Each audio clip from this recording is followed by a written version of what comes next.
Madison Square Garden. Tonight, the leading Eastern Conference Orlando Magic come in calling on the New York Knicks, who have been reeling of late. They've lost 3 of their last 5. The Knicks are 18-15 on this season. And if the playoffs were to start today, the Orlando Magic, the first seed, would open against the 8th seed, the New York Knicks. And not only that, but the Knicks are also being nipped at from below by Toronto and Cleveland, even to hold on to that 8th and final playoff spot. So, Reggie, to put it mildly, this is a critical game for the New York Knicks. Well, Bob, it is a big game for the New York Knicks. They don't want to go into the playoffs and play a team that they swept during the regular season. Now, what has to happen for the Knicks is they have to play with energy. Stop Darryl Armstrong on the pick and roll. Not so much his shots, but creating shots for other players. And then Patrick Ewing has to take it to the Orlando Magic big man, Bob. Chuck Daly has the Orlando Magic playing very well. They won last night playing in Orlando, defeating Boston. The Magic have won 11 out of their last 14. As I say, they are leading the Eastern Conference.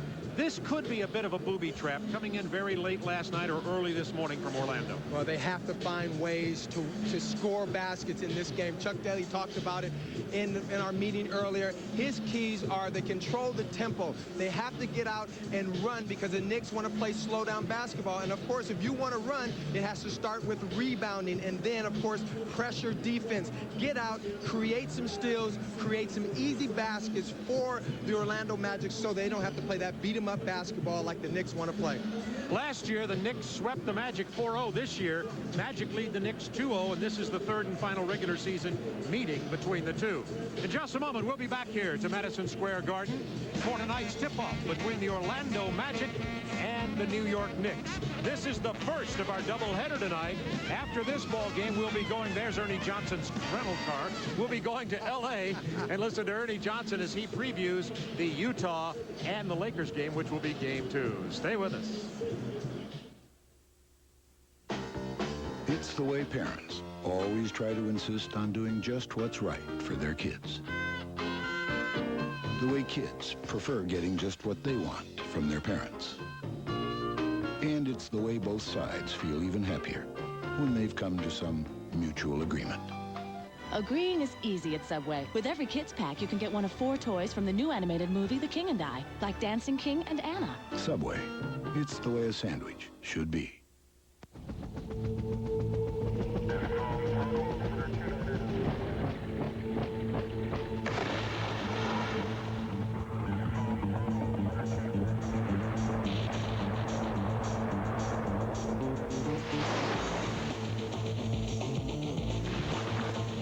What do the world's greatest snowboarders drink?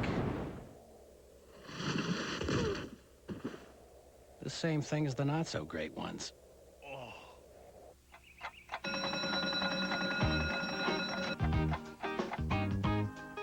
Lots of big pressure coming in from the west. That's going to bring in all that great big sunshine. That's your big forecast. Now, get out there and make it a big day. It's easy to spot someone who rides a Yamaha Roadstar. With its huge 1600cc engine, it's more than the world's biggest V-twin cruiser. It's the big stuff. It's perfect for those little rides into town.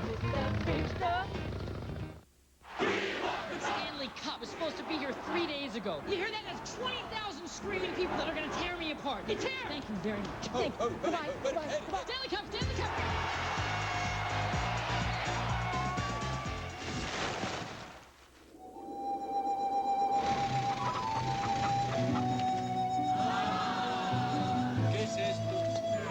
Got an important package? Next time, send it FedEx and be absolutely sure. It is the NBA on TNT tonight, and tonight we come to you from beautiful Southern California. All is quiet on the Great Western Forum front even as we speak, but that's all going to change in a couple hours as the Lakers and the Jazz, who met in last year's Western Conference Finals, hook up again here at the Forum. Game 2 of our Tuesday night TNT double dip, and we've taken our show on the road. How about that? Ernie Johnson, Kenny Smith, and Peter Vesey. Tell you what, when you get here to Los Angeles, it's just never quiet.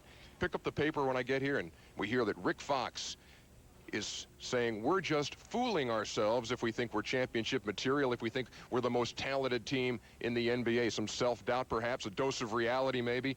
What is the problem with the Lakers, Kenny?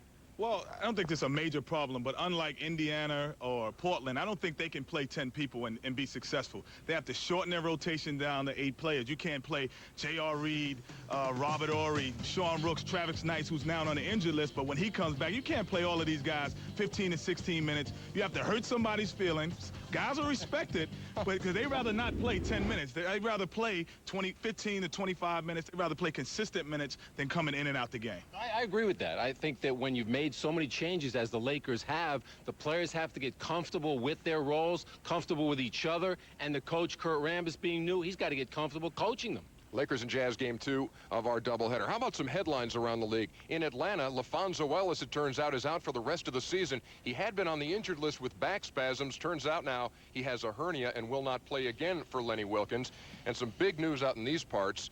Dennis Rodman and Carmen Electra announcing together that their 6-month marriage is over, but that they will remain friends. And to think that people scoffed that this marriage wasn't going to last. I certainly was not one of those. Meantime, the Washington Wizards coaching situation. Bernie Bickerstaff is out. What are you hearing there, Pete? Well, sources tell me that the general manager, Wes Unseld, has jumped right on it, called the 76ers for permission. They interviewed 76er assistant Maurice Cheeks today. I'm told it went well. And the Bucks have also made a move. They've signed Hayward Workman to a 2-year guarantee. He's been out the last 2 years, came in as a replacement for Sam Cassell. He's been doing great. Yeah, he's been giving George Karl some good minutes. Goes up against Allen Iverson back in the Philadelphia lineup. That story and much more, including the highlights, still to come on our doubleheader night here on TNT. Game 1 is the Magic and the Knicks. We'll be back here with the Jazz and Lakers later tonight.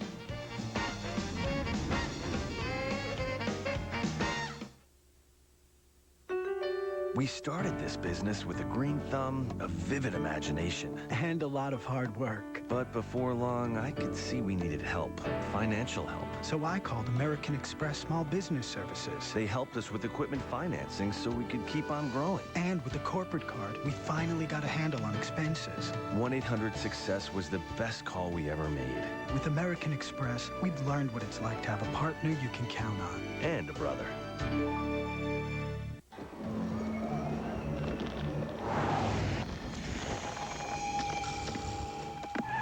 Think something that small can't hurt your car? Even smaller carbon deposits can clog your car's fuel injectors. So use Gum Out Extra Fuel Injector Cleaner to get rid of deposits for smoother overall performance.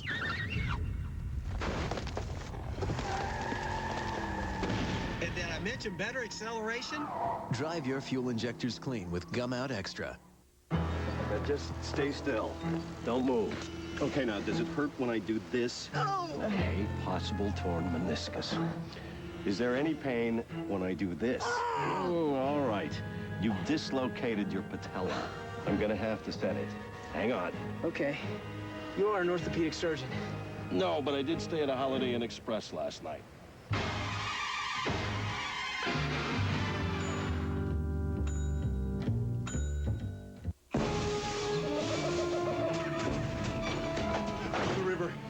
I dropped my Bud Light in the river. The river? For the love of Sumatra, not the river. Bud Light in the river, huh? Well, here we go again. Who's with me? Show your hands! With a great taste that won't fill you up and never let you down, make it a Bud Light. Come on, Stumpy! 282nd consecutive sellout at Madison Square Garden. Tonight's lineups. Nick Anderson will be back in place. He has sore hamstrings, but won't start. So it's Harpering, Grant Austin. Darrell Armstrong will start at the point, and Hardaway moves over to the 2 spot. For the New York Knicks, Larry Johnson, sore knee, he's back. Kirk Thomas at the forward, along with Patrick Ewing. It'll be Allen Houston and Charlie Ward in the backcourt. Joey Crawford, Jim Clark, and James Capers are our officials. So we're ready to jump it up here. The New York Knicks are down 0-2 to the Magic in the regular season. This will be the final regular season meeting, and the tip goes to the Knicks with Charlie Ward handling the ball. The Knicks have lost 3 of their last 5. The Magic coming off a victory last night in Orlando. They did not arrive in New York till about 2:30 in the morning. Ewing over Austin. Patrick puts the Knicks up 2-0. And that right there is Chuck Daly testing, seeing what Patrick's going to do tonight. They're starting off the game playing him single coverage. Darrell Armstrong leading candidate for Sixth Man of the Year, except now he's starting, and he turned it over to Charlie Ward. But Darrell Armstrong has been a key reason this team has been winning. Houston finds the lane wide open, so 2 baskets in the paint, and the Knicks are up 4-0. And as this team starts off, the Magic do look as though they arrived at 2:30 in the morning from Orlando. Well, the one thing you don't want to give the Knicks is easy baskets, because typically they want to work hard for their shots. And Penny Hardaway gets the bounce from Darrell Armstrong, 4-2. Hardaway at the 2 guard, where he loves playing. Darrell Armstrong starting at the point. The reason they have that alignment, Nick Anderson, sore hamstrings, not starting, may be in the game tonight. They leave Ward open. He misses from beyond the arc. Rebound, Ike Austin. Matt Harpring, the rookie from Georgia Tech, played 45 minutes last night. Penetration. Shot clock down to 10. Austin with a fake and a beautiful drive past Patrick Ewing for the jam. That was special. Now, those are the things that we expect for him to be able to do against Ewing out on the floor. Tied at 4. Opening moments from Madison Square Garden. Houston trying to get off a baseline screen. Instead of going to him, they lob into Larry Johnson, who draws the foul. Larry Johnson playing with a sore knee. Off the pick and roll. Watch Austin, picks it up and goes to the rocker step and finishes strong. Nobody in New York's back line rotated to help Patrick out. Harpring committed the foul for the Orlando Magic. Larry Johnson averaging 12.5 points a game, 5.5 rebounds. I told you about that sprained right knee last Tuesday. He missed 1 game and is back in.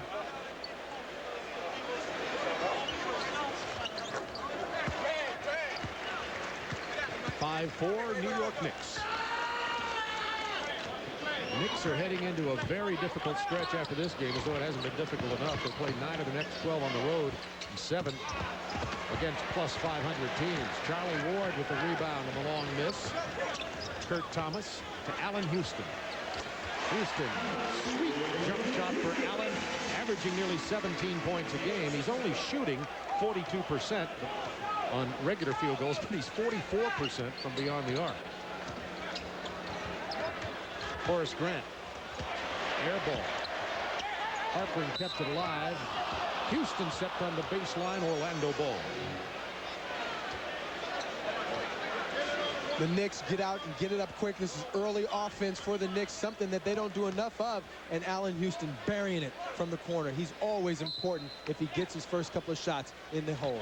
Latrell Sprewell had started 3 straight games due to injury situation, but he's coming off the bench again, whereas Jeff Van Gundy likes him coming off the bench. Darrell Armstrong comes up with an offensive rebound, the smallest player on the court, maybe the smallest player in the building. But I tell you, he's got a heart as big as this building. Darrell Armstrong, his story is really great. He has come from hard times. Division II Fayetteville State, CBA, USBL, GBL, etc. Houston from the corner. 2 jumpers in a row for Allen Houston. Knicks 9-6, and Houston's 3 of 3.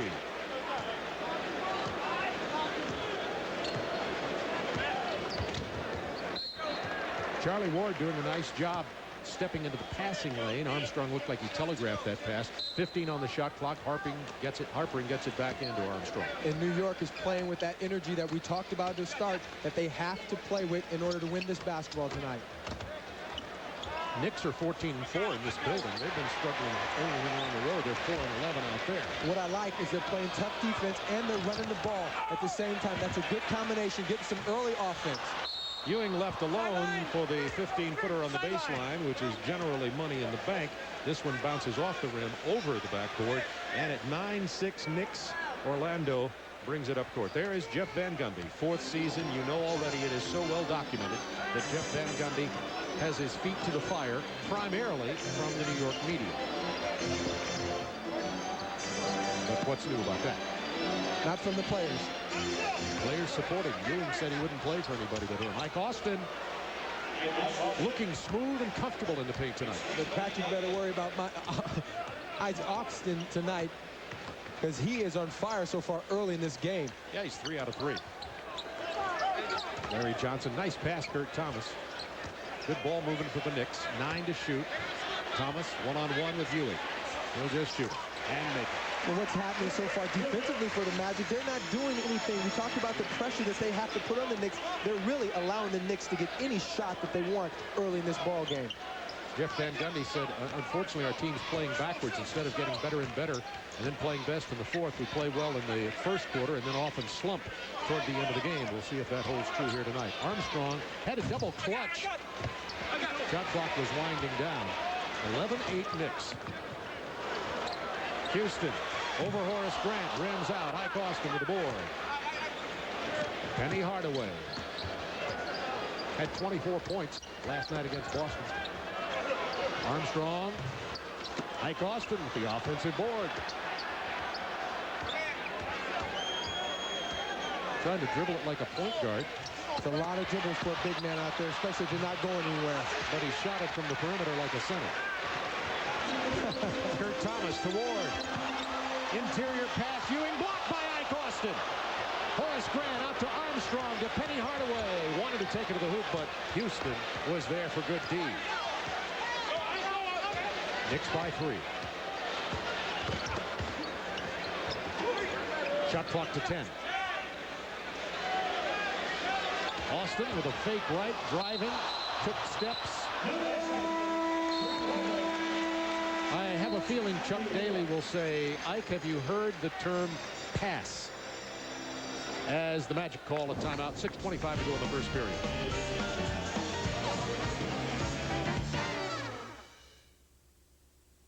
Jason Williams, who at times is taking over the game, and right now is one of those times. Bounce pass, drives the baseline, reverse layup, good! I'll bring out the highlight film now. Put his name on the marquee.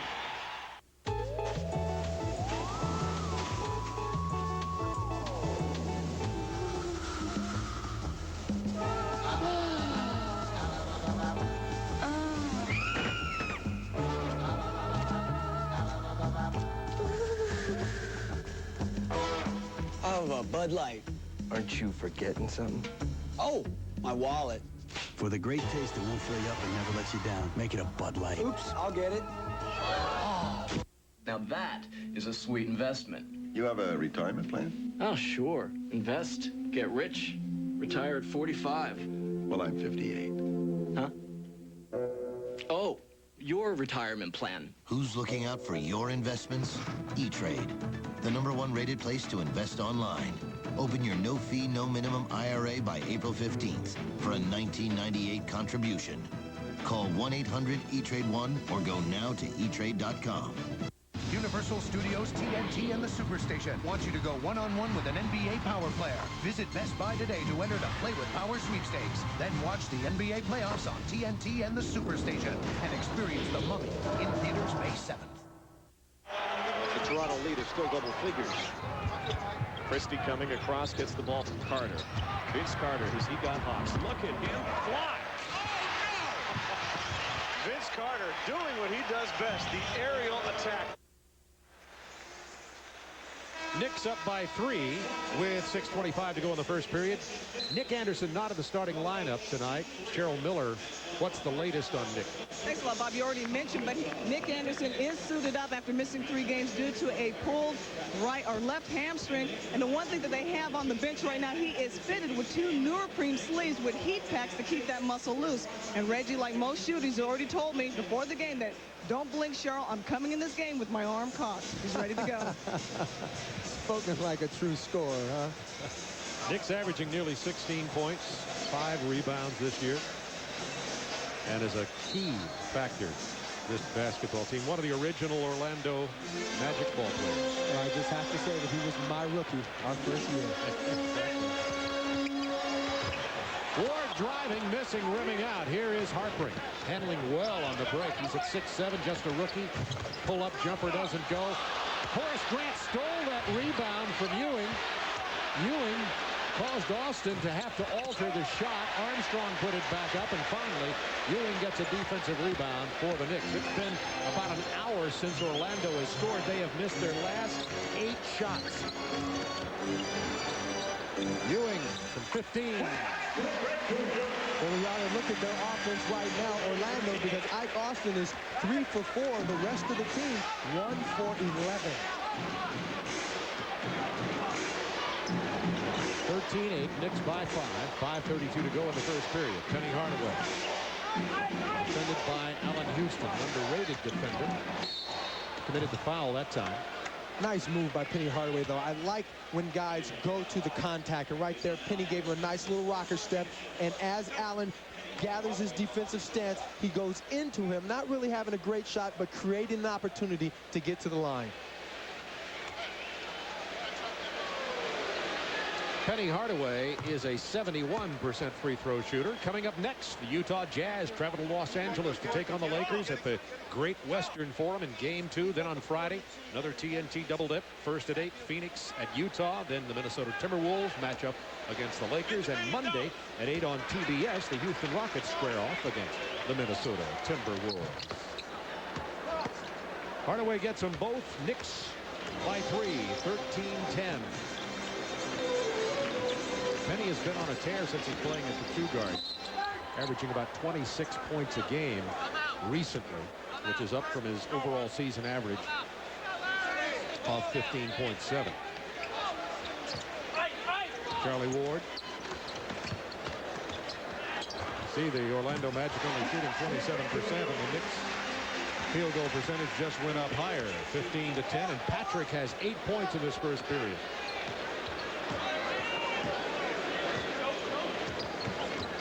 No substitutions yet. Darrell Armstrong being defended well by Charlie Ward.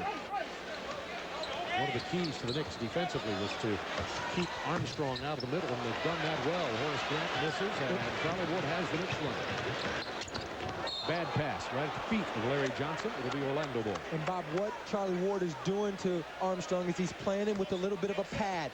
Basically an arm and a half distance away. Make him shoot the long jumper, but definitely don't let him down the lane. That's where he does all his damage. And Armstrong is 0 for 6 as Ewing pulls down another board. He has 4 rebounds early to go with his 8 points. Harpering with the steal. Nice play. 2-on-1. Armstrong. Hardaway couldn't get it to go. Ewing with great interior defense. Penny's going to back in. No-look pass missed Matt Harper. Tough situation because Penny thinks that Harper is moving toward the ball. He threw it to the spot where he thought he could be. Harper did a great job on the hustle. Look at this. Going out of bounds and tips it blindly to the open Armstrong.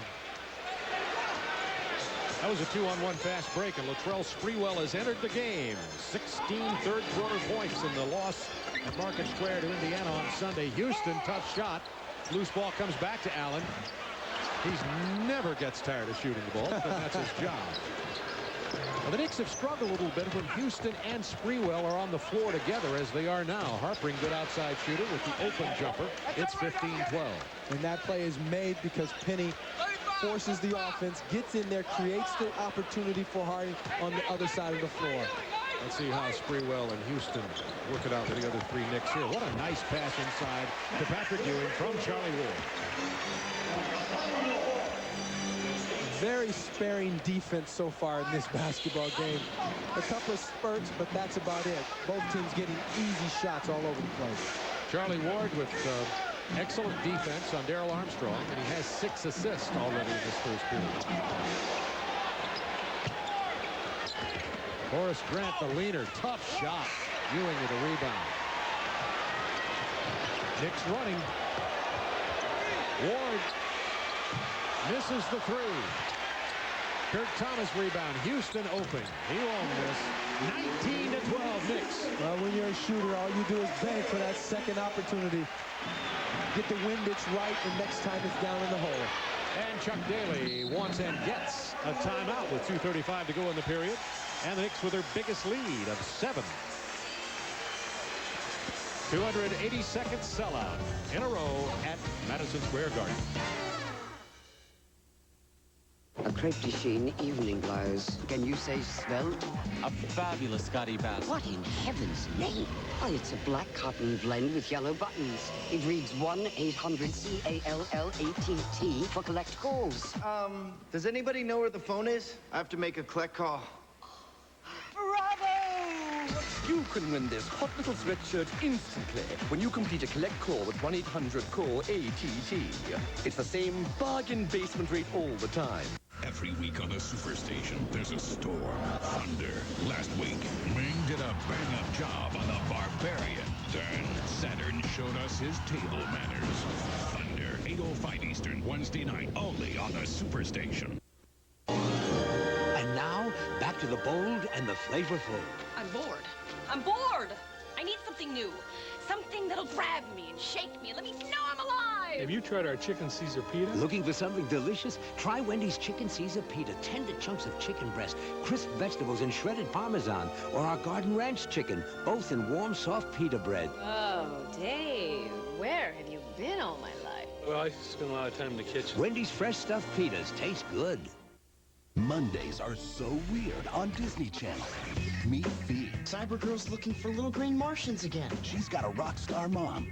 She lives on a tour bus. By the time we hit 55, it's lights out. And every Monday night, come on, explore the unknown with Fee. A ghost. Hi, Mom. And find out why her life is so weird. Already named one of the top 10 shows for kids every Monday at 7, 6 Central, only on Disney Channel.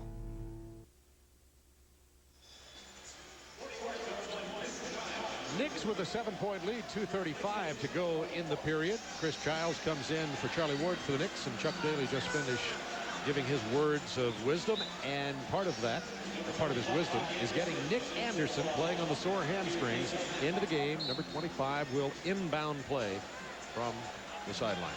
And I think probably talking about gaining some movement in their offense, a little stagnant right now.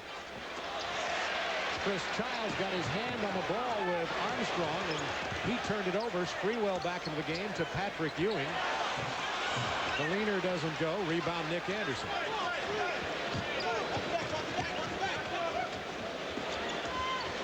Good post-up position. Against Kurt Thomas. Tough shot. Ewing kicks it. It'll be Orlando ball. Bob, is a tough shot because Ike Austin doesn't have that kind of lift in his legs to shoot up over a guy like Kurt Thomas down in the low post. That was a terrible shot on his part. Down low, he doesn't have that kind of lift, and he gets flat-footer. After the move, doesn't go for it, then he still forces it up. You got to get that ball out on the perimeter to somebody moving or cutting to the bucket. Now rookie Michael Doliak comes into the ball game as Ike Austin sits down. Doliak wearing 51. Inside pass from Hardaway to Grant, and Grant draws the foul. He's fouled by Chris Childs. Talk just a moment about Michael Doliak. He's the rookie out of Utah. Reminds Chuck Daly a little bit of Bill Laimbeer. Has an excellent perimeter shot. Averages 6.5 points, 3 rebounds in about 16 minutes a game. Blue-collar worker, hard worker inside. Hardaway trying to post up. Oh, nice play by Anthony Hardaway. His second basket. He has 6. That which makes him so tough is he can go down into that post-up area and score on you. 5-point Knicks lead. Minute 34 to go first period.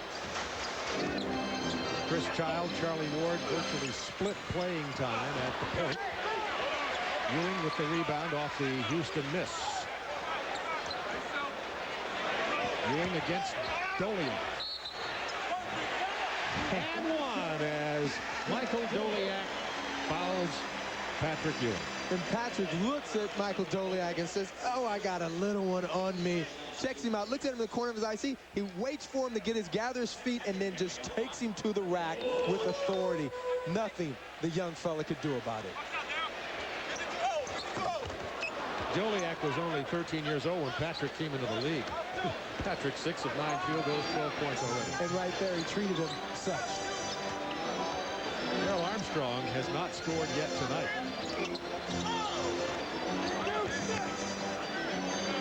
He had a career-high 28 last night. Horace Grant left open. Finally gets his jumper to go, and that's part of Horace Grant's arsenal. He's a good jump shooter from about 16, 18 feet. Much more movement in that offensive set for the Magic. Knicks by 5. 45 seconds remaining in the period. 10 on the shot clock. Houston inside Ewing. Ewing turns it over. Orlando trying to run. Knicks have all 5 players back on defense. That was excellent transition defense, and Latrell Sprewell commits the foul. I like that foul by Latrell Sprewell, mainly because he met Penny at the free throw line, going chest to chest, not allowing Penny to go to the spots where he wanted to. That's the way we used to play in the old school. You got to go chest to chest. Never let a guy go where he wants to go. Hardaway, a 71% shooter, misses the first one. Look at the middle. Watch Patrick Ewing. Stand him up. That's the way the big fella is supposed to protect the middle. Make Penny take 2 steps outside to end up getting that basketball. Penny misses them both. Probably still reeling from the run-in with Patrick Ewing's chest. It looked like it bounced out of bounds. 21-16. Knicks. Shot clock at 10. Sprewell from the baseline. Sprewell averaging nearly 17 points a game. Averaged 21 last year at Golden State. 8 seconds in the period. Joliak, good perimeter shooter. Not this time. Armstrong steals it, but the buzzer sounds ending the first period. And the Knicks hold the Magic to only 16 points in the first period, while the Knicks put up 23, thanks to excellent scoring by Patrick Ewing and Allen Houston. Back at the Garden for period number 2 in a moment.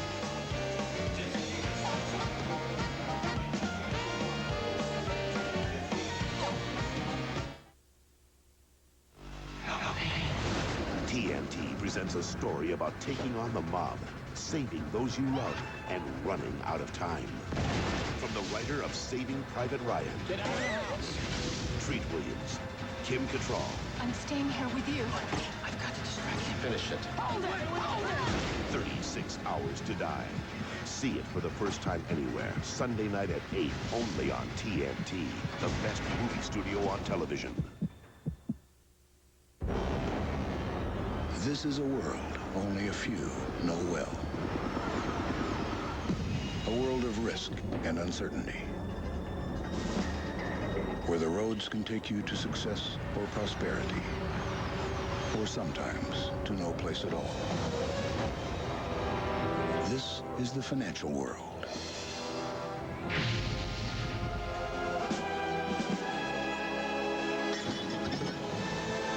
For decades, banks and investment firms of mountainous size have ruled the land. Yet high above the horizon, another mountain has risen. A mountain called First Union. With 16 million customers, the nation's 8th largest brokerage and 6th largest bank. For a new perspective of the financial world, come to the mountain called First Union. Or if you prefer, the mountain will come to you. Stanley Cup was supposed to be here 3 days ago. You hear that? That's 20,000 screaming people that are going to tear me apart. They tear! Thank you very much. Goodbye. Goodbye. Stanley Cup! Stanley Cup!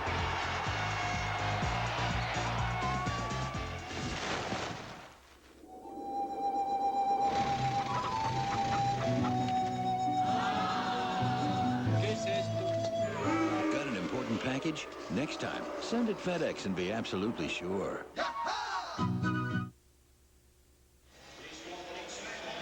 Well, you see that it's been a nightmare shooting the ball for Orlando. 7 of 25. 0 for 3 from beyond the arc, as are the New York Knicks. The Knicks are 11 of 21. Ewing has 12 points. Houston 8. That's 20 of the Knicks' 23 points. And that young man, Darrell Armstrong, who started at the point tonight because of Nick Anderson not starting with his sore hamstrings, is 0 for 7. And B.J. Armstrong comes in to replace Darrell Armstrong at the point. Anderson, let's see how lively those legs look. Not lively enough to hit that baseline turnaround. Well, it's tough coming off the bench after sitting several games and taking your first shot. Chris Childs. Cheryl said he was coming in the game with his arm cocked, so there it is for you. 26-16, Knicks' biggest lead.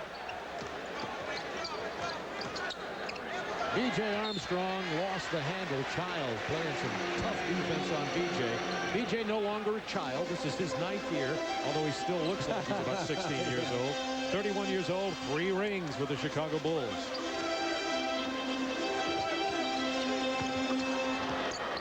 Pass to Houston, back out to Chris Dudley, who just checked into the ball game, getting Patrick Ewing a rest. Sprewell with 6 on the shot clock. Goliak steps out. That leaves Dudley open for the baseline jump hook. Now that's about as good a ball movement I've seen out of New York Knicks in several games. Chuck Daly's going to get yet another timeout. We told you that the Magic are coming off a game last night in Orlando versus Boston, where in the first 3 periods, Orlando turned it over 20 times. It was a tough game, even though they won.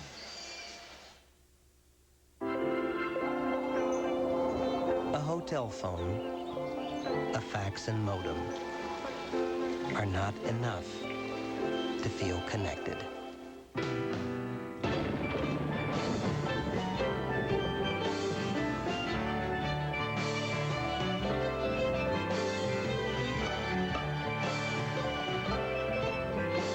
Embassy Suites, a design for living.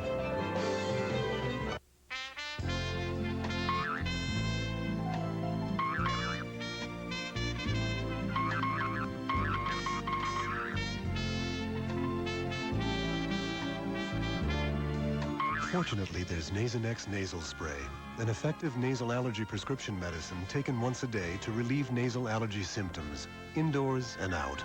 Now that's wonderful. The most common side effects were headache, viral infection, sore throat, nosebleeds, and coughing.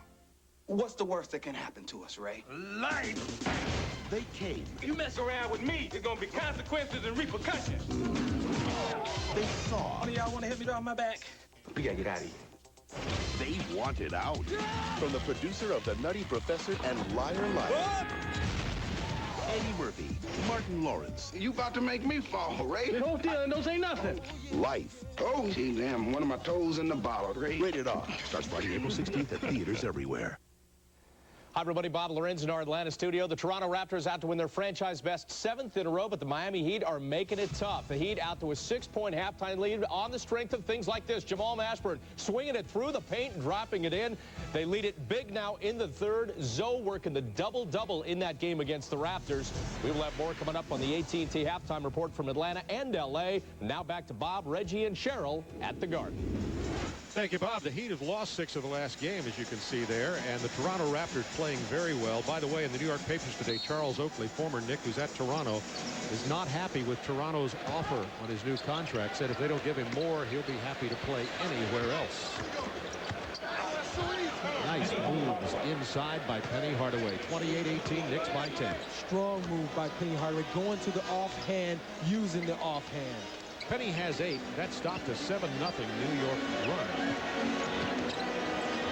Sprewell, Kurt Thomas over Goliak. Goliak's a big body to shoot over, 6'11", 262 pounds.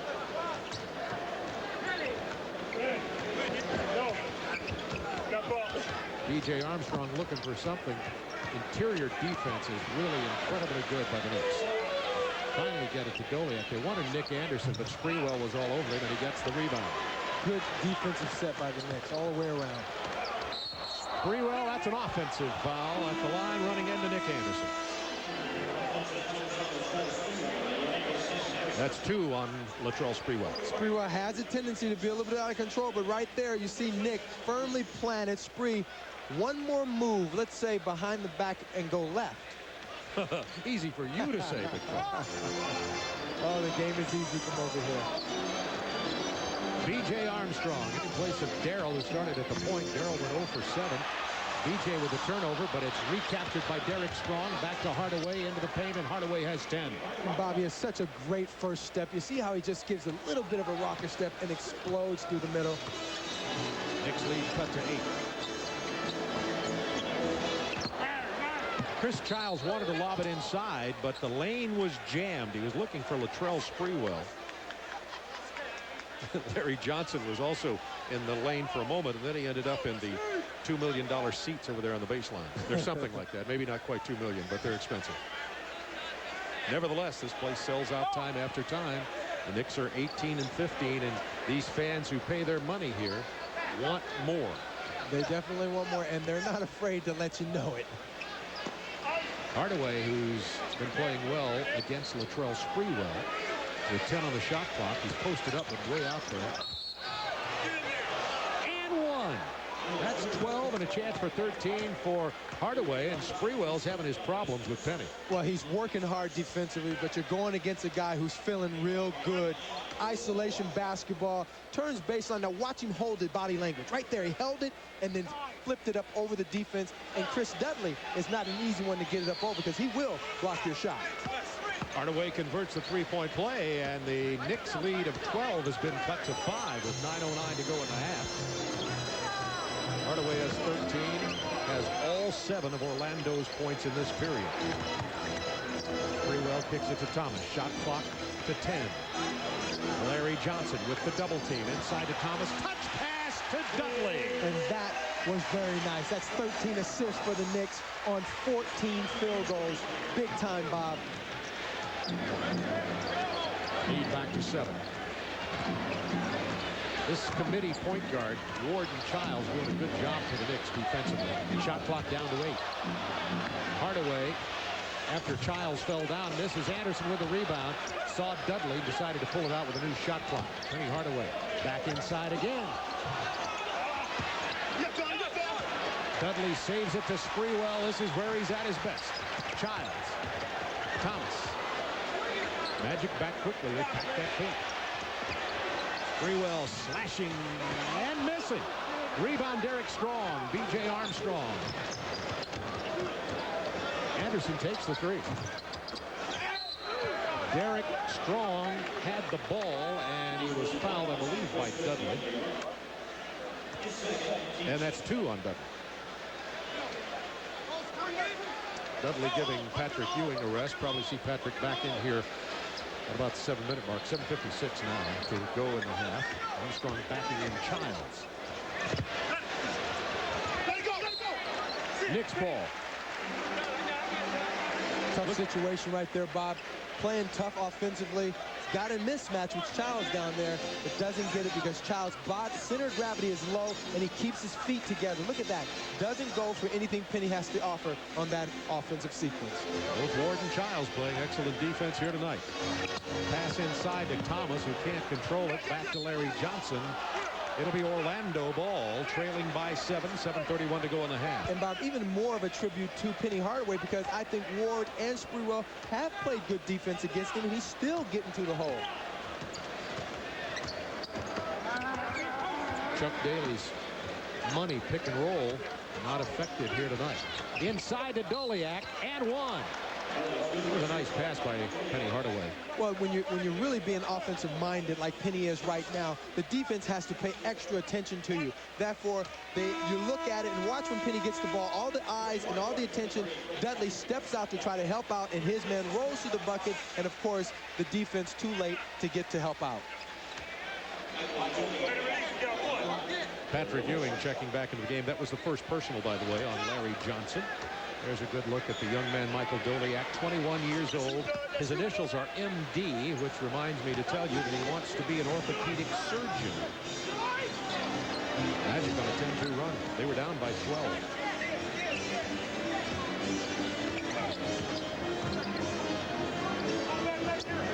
Dudley with 10 on the shot clock. Cross-court pass. Larry Johnson.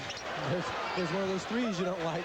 I don't. That's his 57th three-point attempt of the year. And you'd like a big body rebounder maybe to be inside offensively. He's a good perimeter shooter. I don't want to take that away from him. Yeah, but the Knicks suffer offensive rebounding, and he needs to be in there helping out. Nick Anderson missing. Sprewell rebounding. 4-point Knicks lead. Childs. Live legs tonight for Chris Childs. Gave a little herky-jerky across the middle and pulls up nicely with a fade. Childs undrafted, coming out of Boise State in '89. Played 5 years in the CBA. Didn't come into the NBA until '94 at New Jersey. Said in the paper today, the only thing he dislikes about the Knicks is he's always the subject of trade rumors. Hardaway on the drive and one. Oh, that was nasty. Penny almost single-handedly, certainly single-handedly offensively, bringing the Knicks back here. Childs committed the foul, 15 for Hardaway. So quick. Off the offhand. CNN Sports Illustrated, the sports network more people are switching to. Call your cable or satellite provider. We started out a pretty small business, but it sure wasn't small to us. We needed help, financial help. That's just what we got from the people at American Express Small Business Services. We got equipment financing for bigger stoves and faster computers, a line of credit to keep our cash flow flowing, plus the buying power to help our business grow. 1-800-SUCCESS was the best call we ever made. Like my father says, you can do anything you set your mind to, but you can't do it alone. He's right. We're wearing these marvelous sunglasses because they're comfortable, they're stylish, They can save lives. and they're half price. And you can get your own by watching Cure by the Shore on QVC. Thousands of designer accessories will be sold live from the Cannes Film Festival. The net proceeds benefit the National Women's Cancer Research Alliance. So you can fight cancer and look fabulous. Eh, John? Oh, for crying out loud. Sunglasses and accessories at half price. Live from the Cannes Film Festival. Saturday, May 15th on QVC. Every night, TLC's the place that moves you. Gets your heart pounding, blood racing, and it's all real. TLC's Adrenaline Rush Hour, every night at 7. Exciting as TV gets. TLC. Adventures for your mind.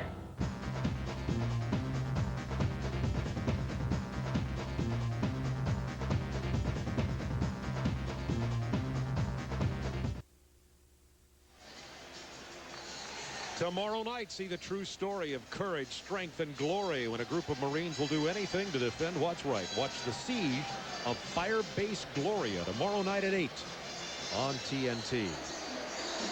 First it was Ike Austin, now it's Penny taking it on the ISO, and look how quick he got to the bucket off of one dribble all the way about 18 feet out. That, using his stride and picking the ball up and riding it to the hole. He's so quick, and he's had such a quick release going to the bucket. Hardaway with 16 has scored 10 in this period. 6:05 to go in the half, and the Knicks lead at one time was 12, has been cut to 3. Childs losing it out of bounds. Darrell Armstrong back in the game for the Orlando Magic. Darrell started at the point tonight, went 0 for 7 and set down. And Harpering's checking back into the game, as Hardaway will get a well-deserved rest. Where will the points come from now? Well, they're going to start running a different set motion offense. That gets everybody involved, changes up everything. No more isolation basketball for the Magic right now. Derek Strong steps out of bounds. Knicks ball. Cheryl Miller, what do you have for us? Hey, Bob, Reggie, that was a great comment coming out of that motion offense, trying to get more guys involved. That last timeout, Coach Daly really trying to say, hey, guys, we can't just put it on Penny's back. Other guys have to get involved, keep attacking, spreading the floor, and make sure we're getting to the offensive boards to get those second attempts. Thanks, Cheryl. Speaking of attacking, Latrell Sprewell knows nothing but attack. That's how he plays. Knicks by 5. Armstrong with 28 points, career high last night, has yet to score in this game tonight. Derek Strong.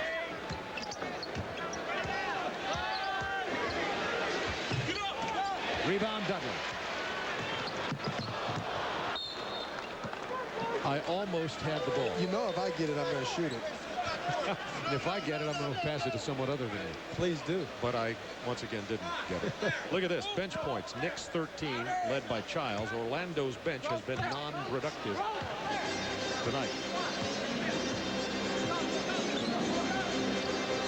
4:52 to go in the period. Knicks lead at 5. They were up by 12 earlier in this quarter. Shot clock down to 6. Double team on Larry Johnson. Bad pass to Ewing, out of bounds. Orlando ball. Knicks didn't seem to have a plan. Well, that was a misdirection type offense. They look like they want to try to get a pick and roll, but what they really want is the post up down low. Chuck Daly was aware of that as he talked to us, so that's something they wanted to defend, which they did well. New York has 10 turnovers, by the way, 6 in this period. Nick Anderson looking for his first basket, has yet to score since coming off the bench.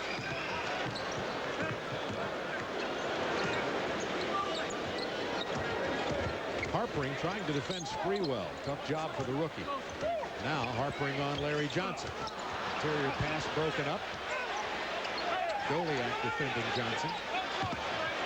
And they don't know how much is on the shot clock. 3 on the shot clock. Ewing got it off in time, but going to have a loose ball foul on the New York Knicks. It's on Johnson. That's his second.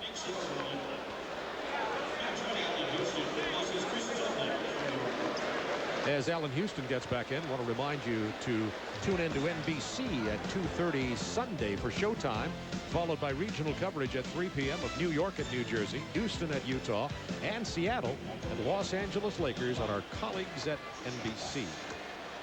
Hardaway's about to get back into the ball game. Goliak missing the free throw. Goliak's only a 69% free throw shooter. There's Penny, who was on fire in the first part of this period. Penny has 16 in the game. Missed them both. Still a 5-point Knicks lead.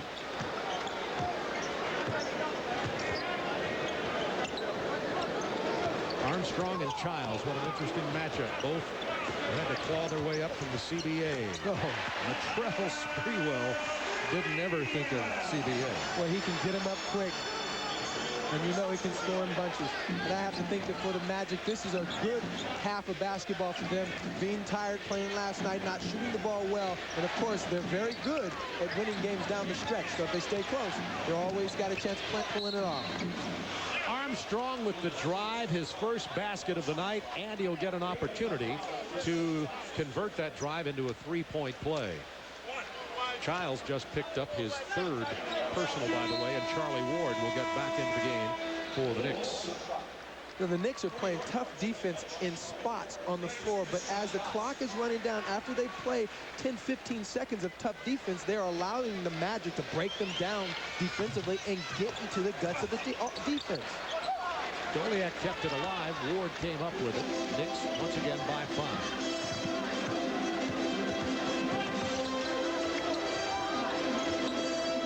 Shot clock to 12. Ewing. As you see Charlie Ward knocked into the scorer's table on the far side, the personal will go against Goliak. Goliak and Harpering, 2 rookies who are hard-nosed players who give Chuck Daly that blue-collar work ethic he likes so much. Well, I like the fact that Harding said he doesn't really know how many players are on the team. He just likes to play hard, and he does that well, Bob. This is where I go after school. There's always someone here to give advice and encouragement, and you never know who's going to show up. I know you're worried about that math test. Well, study hard and do your best, okay? Whether shooting pool or helping with problems, having someone there for us really makes a difference. Everyone wins when you volunteer. Team up to improve your community.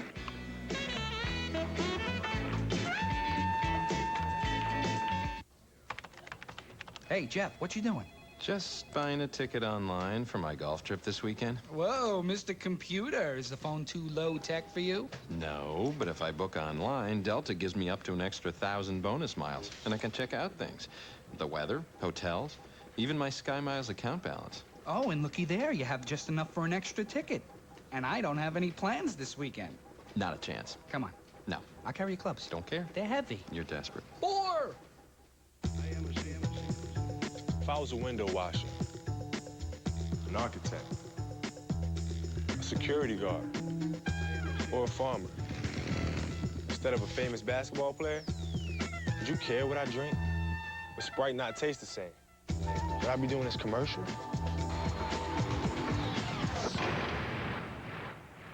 What do you think?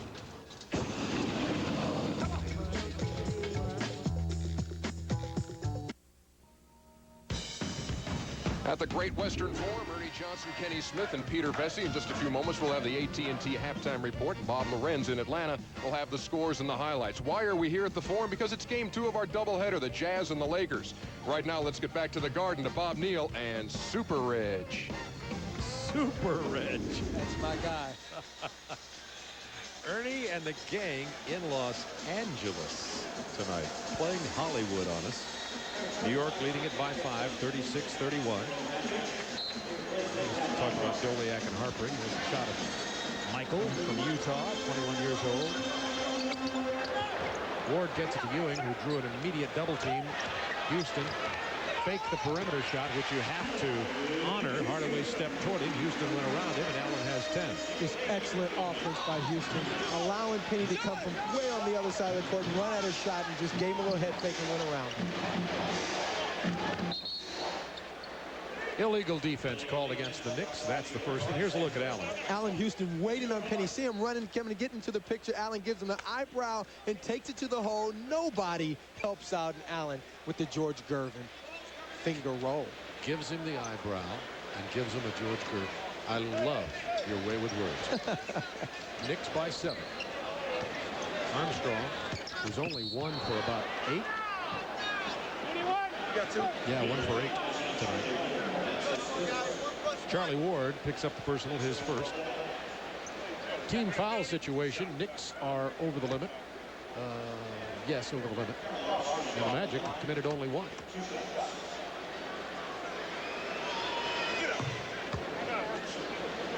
Stay tuned for the AT&T halftime report. We just told you Ernie and Kenny Smith and Pete Vesey are live in Los Angeles. Bob Lawrence in the Atlanta studio with all the scores and highlights. We are coast to coast tonight on our TNT doubleheader.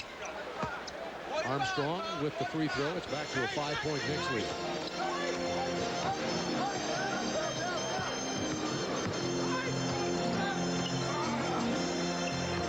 Ewing with good inside position. Couldn't get it to fall, and the tip goes Larry Johnson.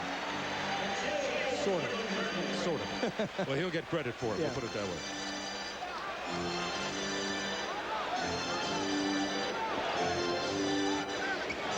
.203 to go in the half. Nick Anderson misses again. He struggled. Remember, he missed 4 games with that hamstring. But he's got his arm caught. Nick is 0 for 6 since coming off the bench here tonight. Houston posting up Darrell Armstrong. Ewing following. Out of bounds. Knicks ball. Patrick Ewing has 12. He started the game on fire, then set out a good portion of this second period. Hasn't scored since. Sprewell has it slapped away by the great hands of Nick Anderson. Penny wants to post up Houston. Draws the double team. Ike Austin is open. 2 open.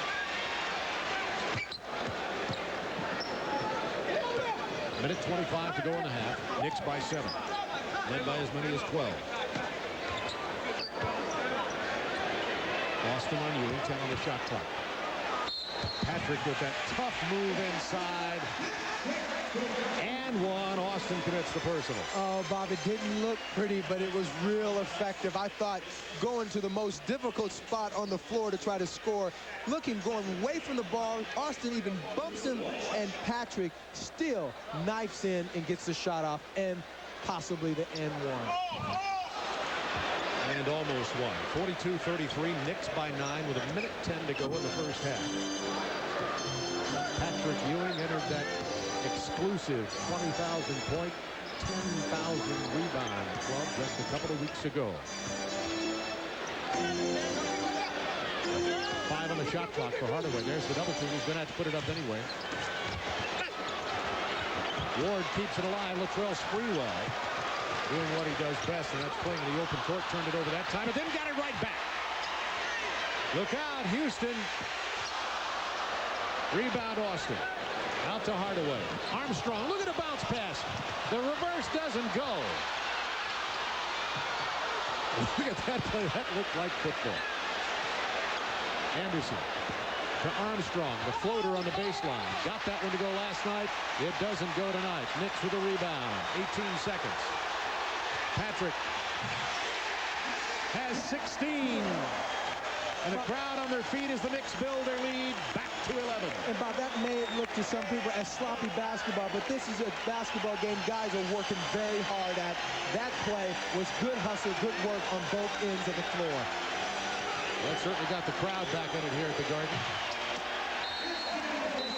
It's just a difficult night offensively for Orlando, partially caused by some excellent Knicks defense. And the Knicks lead it at the half, 44-33. Hardaway with 16. Ewing has the same amount of points for the New York Knicks. In just a moment after this, we'll be going to Hollywood to see Ernie Johnson. Stay with us.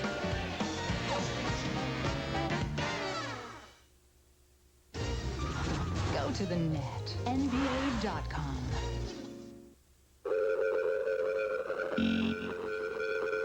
Step up. Learn to see farther. Learn there are teachers who won't allow you to fail. Learn to dance, to draw. Learn that the real challenge doesn't come from the outside, but from within. And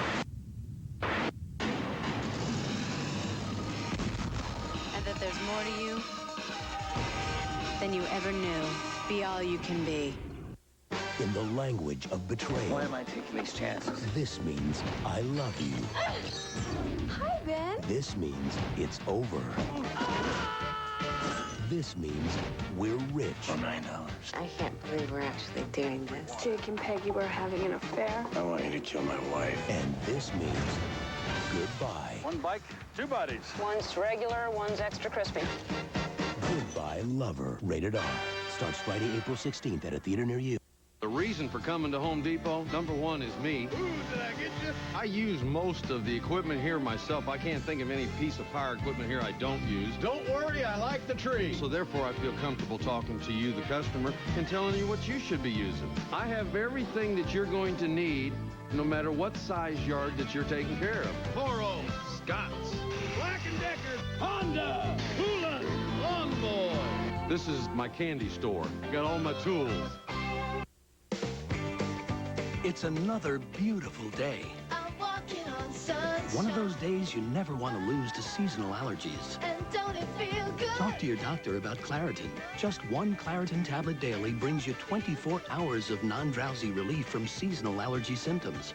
Claritin has a low occurrence of side effects such as headache, drowsiness, fatigue, and dry mouth. I'm walking on sunshine. Don't lose a single day. Take clear control. Take Claritin. The AT&T Halftime Report is brought to you by AT&T. It's all within your reach.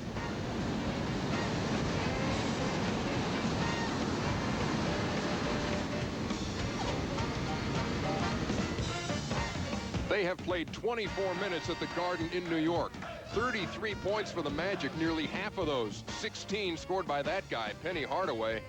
But the Knicks in control in their gym, leading by 11. That's game one of our TNT doubleheader. Game two coming to you from the Great Western Forum.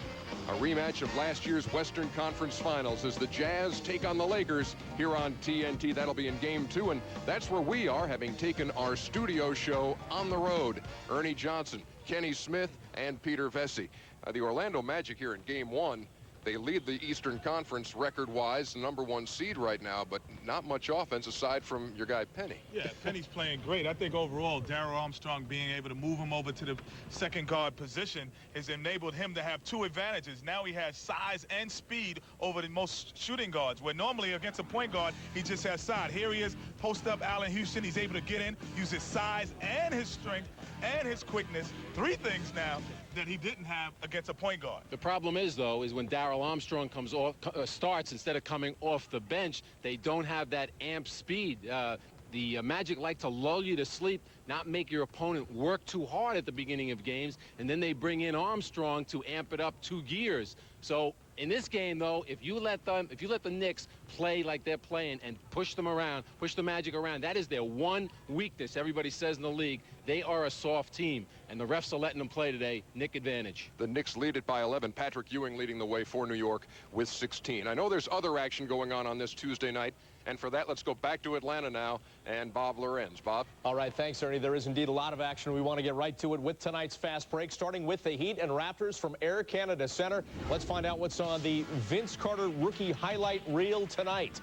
As we go to Air Canada, Toronto trying to win a franchise record, 7th in a row. Miami not making it easy, though. But here's Carter, not afraid to go inside, swings it down low and right over Zoe. He was held to 8 in the first half, though. In the meantime, Mourning had an answer. Here he takes a pass from Terry Porter and not afraid to go to the hole himself. Zoe, 13 at the break. He's working the double-double, much to Pat Riley's liking. Later, Jamal Mashburn with the drive and the hack as the Heat start to pull away at the half and in the fourth quarter now, really pulling away from the Raptors. Meanwhile, Milwaukee at Philadelphia, and yes, Allen Iverson is back in that game trying to help the Sixers. They've lost 5 of their last 6. New Jersey and Washington, the start of the Jim Bravelli era, at least for now. Chicago and Cleveland, Cavs up by 19 at the half, and not looking back in that one, bye-bye Bulls. Rockets going for a 3rd win against Golden State this season. Warriors have lost 3 of 4, and Golden State in that one ahead, though. Vancouver and Portland, you see the late games, the Kings and the Sonics, as the Sonics look for back-to-back wins for the first time in nearly a month, if you can believe that. And Phoenix and the Clippers. Suns have lost 5 of 6. The Clippers 5 in a row. Somebody's got to get well there. More to come on the AT&T Halftime Report. We will return to Los Angeles for more with Ernie, Kenny, and Peter right after this.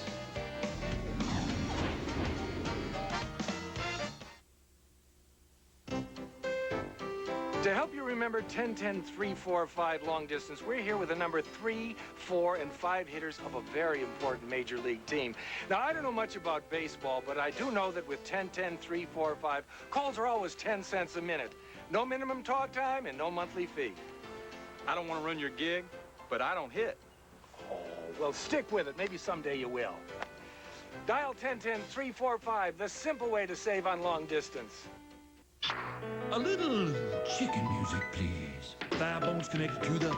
Stop the music! There's no bones in my crispy strips. Just juicy white meat. Get this meal for just $2.99. Bones not included. Nothing tops ice cream better than Hershey's chocolate syrup. So feel free to pour it on. But do watch out for those cherries. These are the biggest blockbusters of all time. And they've all come to HBO. Now the biggest network just got bigger.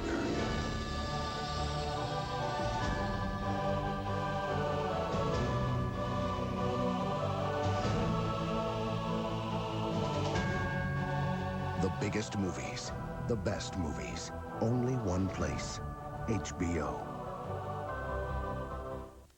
Coliseum area in the early 90s was dilapidated building, overgrown lots, and basically it wasn't an area where you would want to be caught in.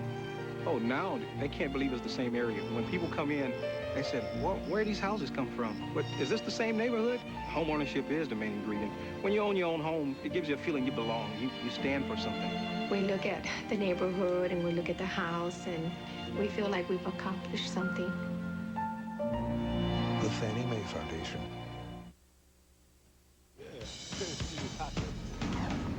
Welcome back to the City of Angels in the AT&T Halftime Report on a doubleheader Tuesday night here on TNT. The Jazz and Lakers will be Game 2 of our double dip. We're here at the Great Western Forum. Ernie Johnson, Peter Vesey, and Kenny Smith. The Lakers are 23-12. They're number 5 in the Western Conference. And just when you think you're ready to see their best, something like Golden State comes up and grabs them Saturday night. 81-76, the Lakers lost in this building to Golden State. After that game, Rick Fox was among those talking to reporters, a little bit exasperated, and Rick Fox said, if we think we're championship material, if we think we're the most talented team around, well, we're fooling ourselves. I talked to him about that today. The goal for this team should be winning a championship, and individual goals, first of all, should be winning a championship. I think we've done more talking about it than actually going out and making that happen. What I said, I think, was just the truth. Some people don't like to hear the truth. We're a team that has been labeled the up-and-coming, the most talented, should be the next championship team going forward for a number of years. But the way we've played does not indicate that we're worthy of that title. And sometimes you need to hear that. We hear all the positive things. We hear all the pat on the backs. But I don't think we're a team that handles that success or that kind of compliment too well. Is this a team that needed to hear that, Kenny? Well, I think he has a valid point. If you look at the Lakers and all of the interviews that they've had, you see a lot of things about being the next Jordans or the next person to carry the torch, but you don't see any of the guys saying, hey, we could be the next Bulls. We could be the championship team of the next millennium. That's right. But they see Kobe Bryant. They see the talent that this guy's got. They see the dunks that he's got. He's got the three-point shots. He's got the 20-point average, 9th in the league. And they expect so much out of this guy, but he's only 20 years old. And I mentioned to Shaquille O'Neal recently, I said, aren't people being unfair to be expecting this guy? They want the future right now. And he said, hey, that's life. Get used to it. Let's get on. He was very sensitive to the whole thing. I asked Rick Fox today, by the way, too. Said, you ever have any second thoughts about saying something about your team in the paper like that after that loss? He said, no, I didn't point any fingers. I said, that's us as a team, not getting the job done. The Lakers trying to right the ship tonight against the Utah Jazz, a rematch of the Western Conference Finals. In their third meeting of the year, they've split the first two, neither team winning at home. That's later tonight on TNT. When we come back, we'll wrap things up on the AT&T Halftime Report. Game one of our double dip. The Knicks leading by 11. Patrick's got 16.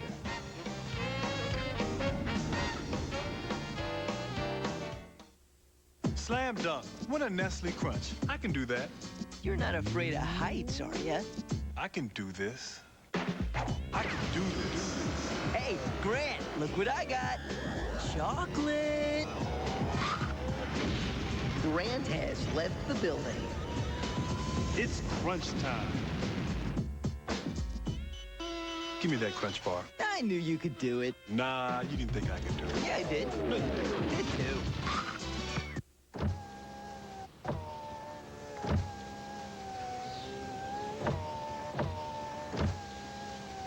McDonald's will give you the Corvette. What you do with it is up to you. The excitement of the Monopoly game is back at McDonald's. Just buy America's favorite fries and play for a chance to win millions of prizes, including a stunning Chevrolet Corvette convertible. Where can you go to play the Monopoly game today? Did somebody say McDonald's? They're some of our favorite people. The millions of AutoZone customers who change their own oil. They're the kind of folks who believe that taking care of their car and saving money go hand in hand. And while we admire their willingness to tackle a dirty job, most of all, we thank them for bringing their used oil back to us. After all, used motor oil should be recycled, and that's one job we simply can't do alone. Mark, now listen, you're 37 years old. 37 and a half. Mark, you're an adult. It's time to chip in around here. Grandma doesn't pay to live here. Grandma's 93. Well, there you go. What about Larry? Harry's a dog. Okay, and I'm a kid, and kids should stay for free and eat for free. What does this look like, a Holiday Inn? Kids always stay free, and now they eat every meal free at today's Holiday Inn. Welcome back to the AT&T Halftime Report. Shaq obviously wants to be in the game at crunch time this time around. He's working from the foul line here hours before the Jazz and the Lakers. Clang. That's game two of our doubleheader. Orlando and New York going to the second half at the Garden.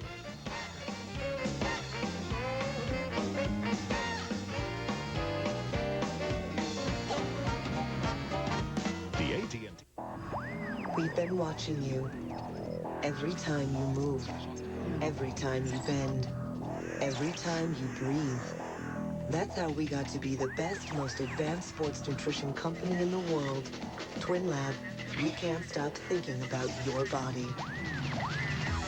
Visit GNC today to get 20% off all Twin Lab sports nutrition and enter the Power Trip sweepstakes to win a Corvette, Harley, or thousands of other great prizes. I can't get enough of you, baby. I can't get enough of you, baby. Yes, it's true. Baby, yes, it's true. Ooh, baby. twin brothers have never met until now. But on April 9th, they'll prove two Chans are better than one. Twin Dragons, rated PG-13, starts Friday everywhere. Barbara!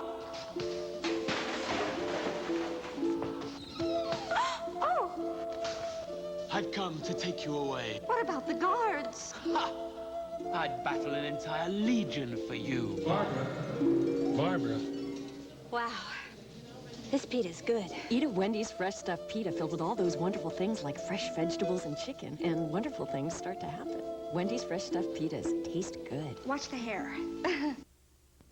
CTV Channel 7 now presents Video Greetings.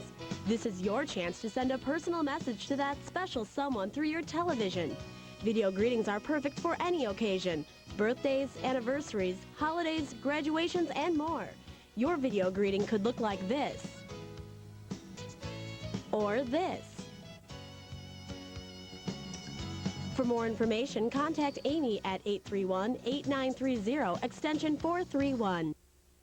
This copyrighted telecast of the National Basketball Association is intended solely for the entertainment of our audience, and any retransmission, reproduction, rebroadcast, or other use or dissemination of this telecast, or the pictures, descriptions, or accounts of this game without the express written consent of the National Basketball Association is prohibited.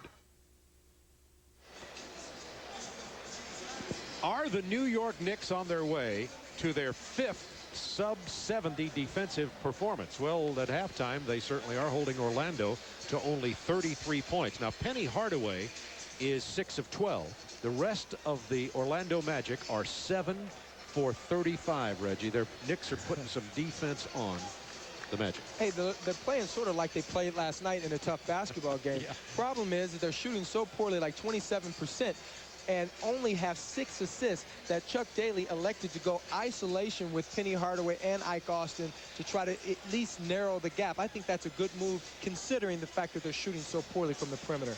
Down by 11 at the half. Taking a look at the stats, you see the Magic are at only 28%. Remember, the Knicks lead the league in opponents' field goal percentage, and the Knicks shooting 54%.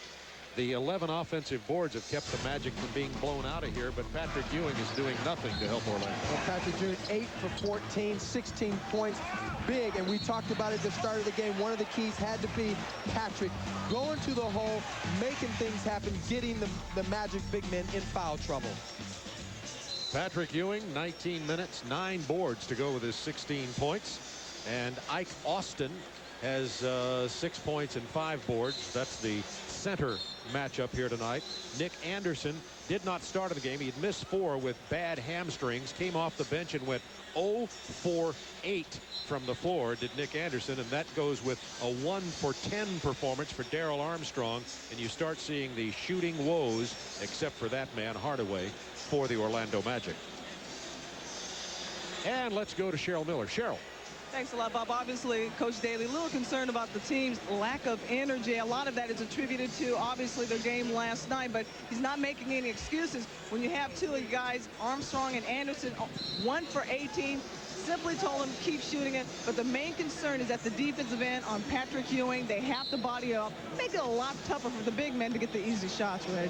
Well, Cheryl, I really agree. The fact is they got to keep putting them up because they're only down 10, and that really keeps them in the hunt. Of course, they got to stop Patrick Ewing. They got to keep him off the blocks, make him shoot perimeter shots. Ike Austin with the ball fake. The drive, Larry Johnson simply took it right out of his hands, and Orlando begins this half with a turnover. Darrell Armstrong intercepted that pass intended for Ewing. Ewing gets it back out to Houston, who misses, and we've got a loose ball foul on Kurt Thomas. That's his first personal of the ball game. And Bob, for the New York Knicks, not known for their ball movement, this is a team that has 14 assists at halftime. That's great basketball for the New York Knicks. Jeff Van Gundy has to feel good about this team, but Jeff said they've been playing well quarters 1 through 3, but the Knicks have been falling off against the elite teams in the 4th period. Let's see what happens here tonight. Leading by 11. Harpering driving, fouled by Larry Johnson. That's his 3rd. Bob, they've had their energy level up so far in this game. If they allow it to drop, that's going to let this 10-point slip way close. Opening moments, third quarter from Madison Square Garden, along with Cheryl Miller and Reggie Theus. Bob Neal with you on this Tuesday, first of a doubleheader. Utah Lakers coming up next. Harpering tried to shoot over the double team of Kurt Thomas and Larry Johnson, and the rookie got a bit of a lesson. Ewing defended by Austin. Austin's all over and finally commits the foul. When Patrick Ewing gets in there, you got to get help. It's that simple. Harpering standing 3 steps or at least 1 step from Patrick Ewing. All he had to do is reach back and stop Patrick from his motion going forward. That would have changed that entire situation, and Ike Austin wouldn't have gotten a foul.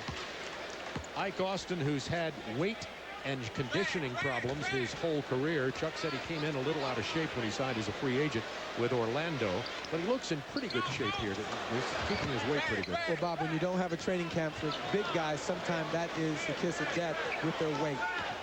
Ike Austin had ballooned up at one time in his career to 340 pounds. Count it, Penny Hardaway, and he's fouled by Allen Houston. Penny Hardaway holding this team together single-handedly from the offensive standpoint. Watch him come off. I like the stutter, and then going again to the contact, drawing it, and still concentration on the rim. Three-point play for Hardaway. And that cuts the Knicks lead to 9. 10:38 to go, third period. Armstrong trying to defend Charlie Ward. He ran him off 2 picks already. Poor spacing there, but they get it Larry Johnson, who's against Harpering, double team, Thomas open. And the rebound goes to the rookie Matt Harpering. Big football player in high school. His father and all his brothers played football in college. Harpering was a 6'6" quarterback. A lot of people said he should have done that, but obviously he made the right selection. Armstrong sees the middle open, misses it when he saw Ewing, and Armstrong goes down to the floor hard. It seems to be okay. Allen Houston defended by Ike Austin. Over Austin. Hardaway with the rebound. 9-point Knicks lead. Grant. Orlando having great difficulty shooting tonight. We told you they were 28% in the first half. And some open looks. Larry Johnson. Offensive foul, waving him off with his left arm. And rightfully so, Bob, because I really thought that shot was going to get blocked. That's 4 personals on LJ. Look at LJ, go to the hole, sees Grant up over his shoulder, has to get him off of him the hard way. I guess he thought the foul would be the better part of discretion in that play. At least the replay would have been totally different. Armstrong quickly to the hoop. The reversal to Hardaway for 2. He stepped on the line. However, it's now a 7-point Knicks lead. They led by 11, and Penny has 21. He had 24 last night against Boston. 9 minutes to go, third period. Off the screen, Sprewell, nice pass, Kurt Thomas. Well executed. Very well executed. Pick and roll on the low side of the court. Kurt Thomas not having to do much with the ball because Sprewell just laid it in his hands. Thomas with his first hoop of the night.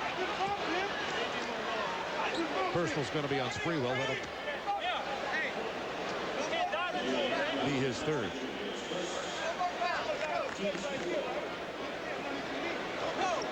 Let's check the team foul situation. Knicks have committed 4 team fouls now. Orlando only 1 inside Hardaway has 23. So with 8:37 to go, the Orlando Magic will be shooting free throws the rest of this period. Sprewell open for the jumper just inside the line. Got a loose ball foul on Orlando. It's on Horace Grant is first. Here's the back door with Penny. Now this is a good look. Ike Austin, this is a set play. Takes a good look at Penny, and Penny gives him the nod for the back door. Ike just lays it up. That's a very nice out-of-bounds play. Pick and roll. Looking for Ewing. Austin bumped it way out here. Charlie Ward has to take the jumper. Run down by Matt Harpering. Chance to cut the Knicks lead to 5. drive for Orlando if they can find a way to score. Harpering from 16. He gets the jumper going off the curl. And New York calls a timeout as they've seen their 11-point lead diminish. A 5-point bulge now with 8 minutes to go in the period, and the Magic on a 9-2 run.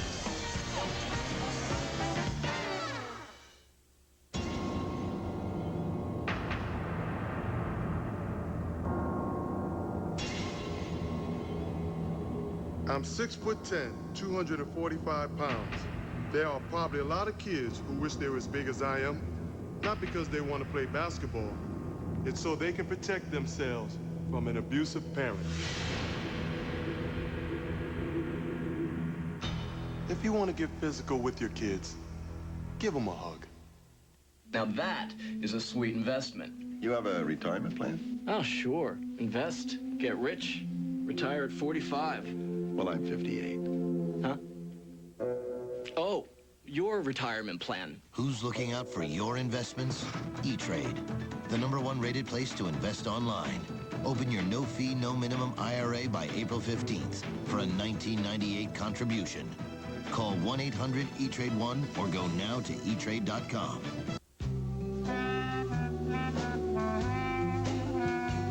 Stars shining bright above you. Night breezes seem to whisper, I love you. Cab forward space and available CD. Dream a little dream of me. The next Neon, a lot more to love.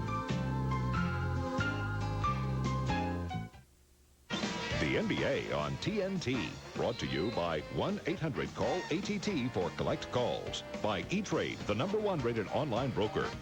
And by the next Neon. It's a lot more to love.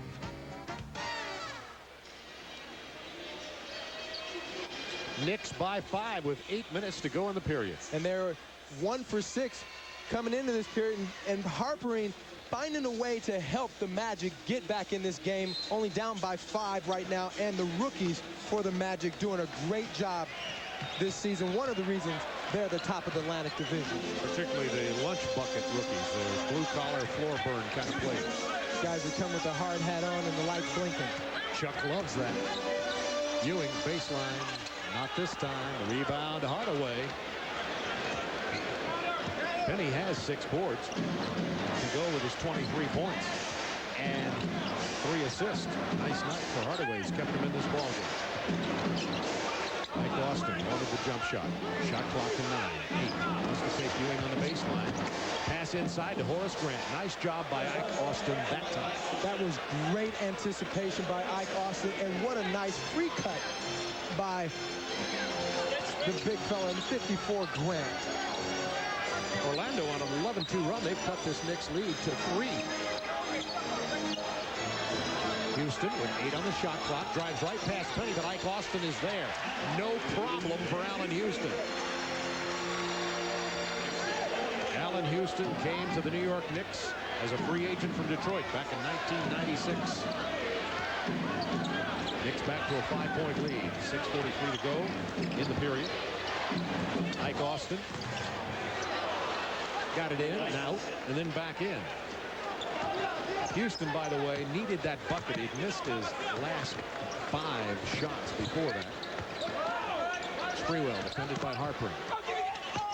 Harpering got right in his face. Here's the outlet. Darrell Armstrong against Ward. And rims out of there. Armstrong having a very difficult night after scoring a career-high 28 last night.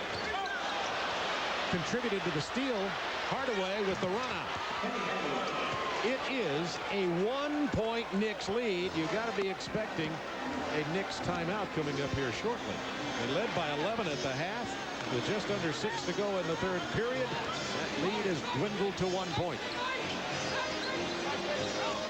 Sprewell tries to go past Harpering. Harpering's there. Hardaway with the steal. Back to Grant. Back to Hardaway. Orlando takes the lead, and Van Gundy gets the timeout. First lead of the game for the Magic. And Bob, what we talked about in the beginning of the game was Orlando had to create some easy baskets off of pressure defense and steals. This is the way they get the tempo in their favor. New York shooting 2 for 9 in the third quarter. Look at the help defense by Armstrong, and of course Penny on the hustle all the way around. Grant making it happen, getting the easy buckets. Defensively, this team has really helped themselves this year.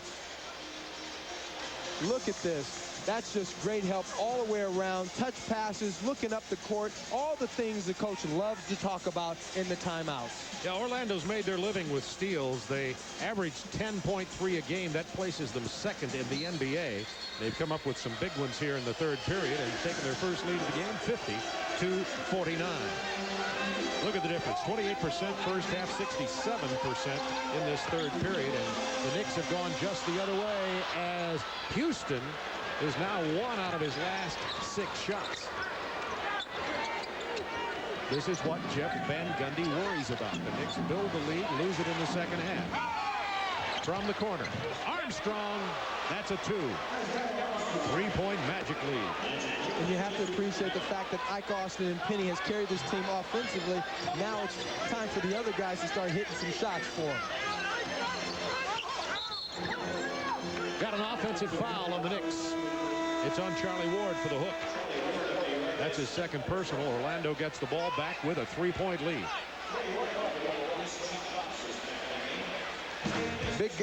Big guys locking up in the top. Look at that. That's good, hard NBA basketball. Nothing wrong with that type of body contact. Ike Austin bringing his A game here tonight. He signed a 3-year, $15 million deal. He owes them some. Yeah, I guess he does. Dudley in for Thomas. Hardaway tried to beat Houston off the dribble, lost the dribble, 8 on the shot clock. Penny's going to keep working on it, spinning around inside. And Ewing came with a help defense, causing him to hit the bottom of the rim. Magic by 3. Houston missed the dunk attempt. New shot clock, though. Ewing had it almost blocked by Penny Hardaway, and Austin comes away with a rebound. And just the hand in his face made him double clutch his shot and miss. Orlando Magic playing great defense in this stretch, only averaging 18 fouls a game. That's second in the NBA. Knicks are 2 of 12 in this third period. Horace Grant left alone. It is 54-49, and the Magic, down by 11 at the half, are now up by 5. That's a plus 16 in this third period. 21-4 run for the Orlando Magic.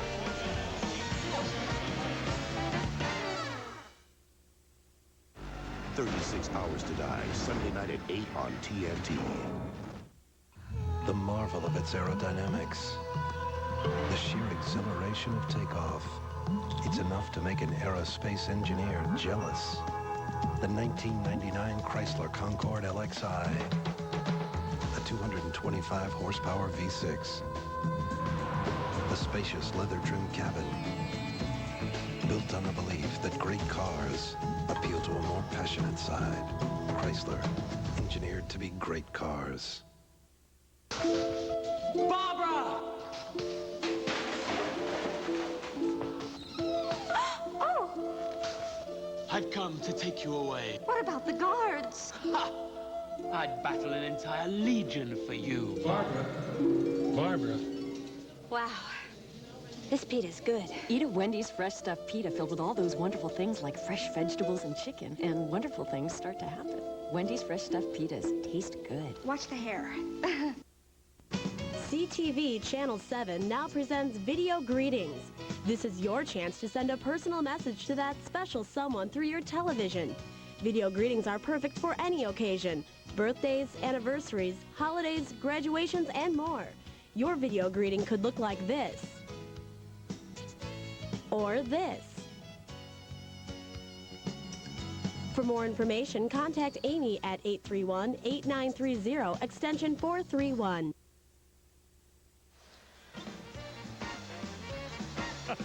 That's about how fast our cabbie drove on the way here. It still took us a half hour to get to Madison Square Garden. We're in Manhattan. We're going to be going west right after this one for a big one. Utah at L.A. Malone, O'Neal. Each team has won once. Malone 31-30, but Shaquille 15 to 8.5 on the rebounds, and that's coming up next on TNT.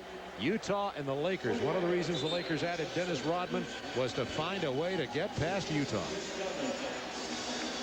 Who knows if it'll be enough. Penny Hardaway talking to the rookie Matt Harpering. Look at Penny. 11, 5 out of 6. Hardaway showing a lot of leadership out here, taking it on. Tough game last night and coming out here and playing great basketball tonight for the Magic. See if the Knicks find new energy after the timeout. Ewing inside of Horace Grant. What an incredible play by Patrick Ewing. He would not be denied and draws the foul.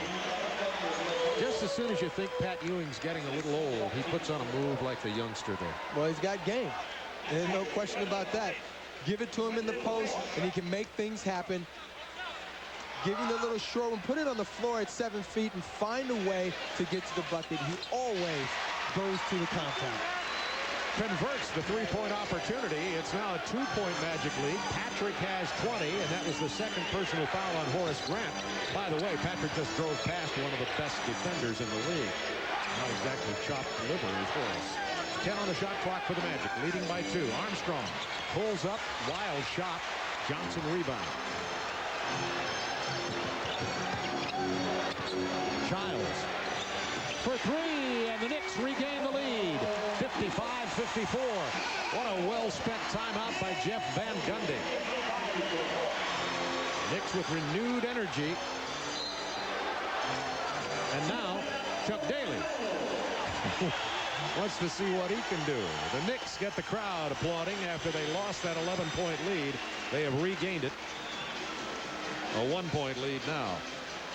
Well, one of the things that has happened in this game so far, one of the reasons why the Magic have come back, 11 offensive rebounds to the Knicks 6 offensive rebounds, and of course shooting the ball much better in this third quarter.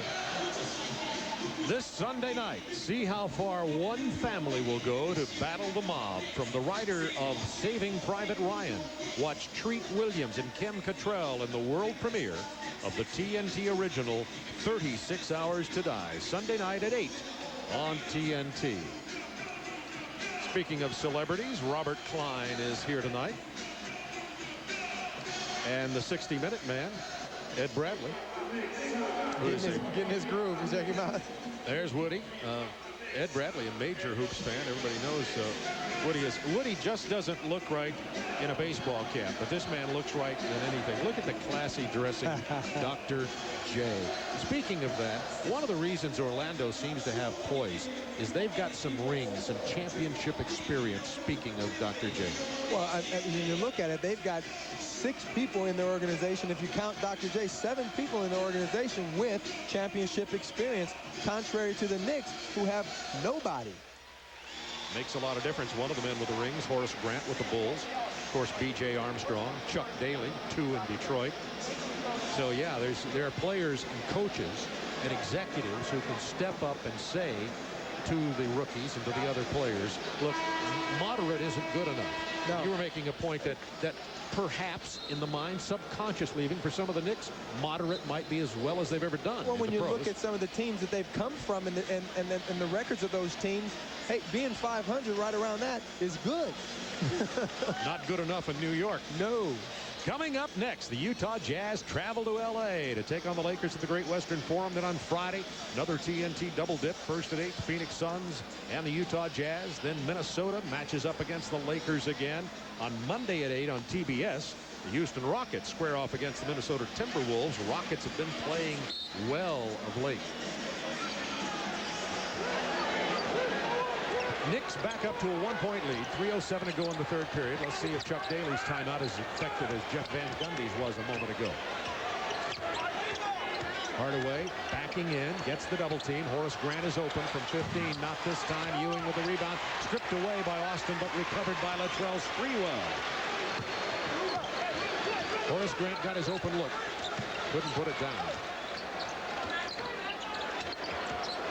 Harpring trying to get to Sprewell, finally does. Childs into Ewing. Look out. One-on-one against Ike Austin. Would have been good if it goes.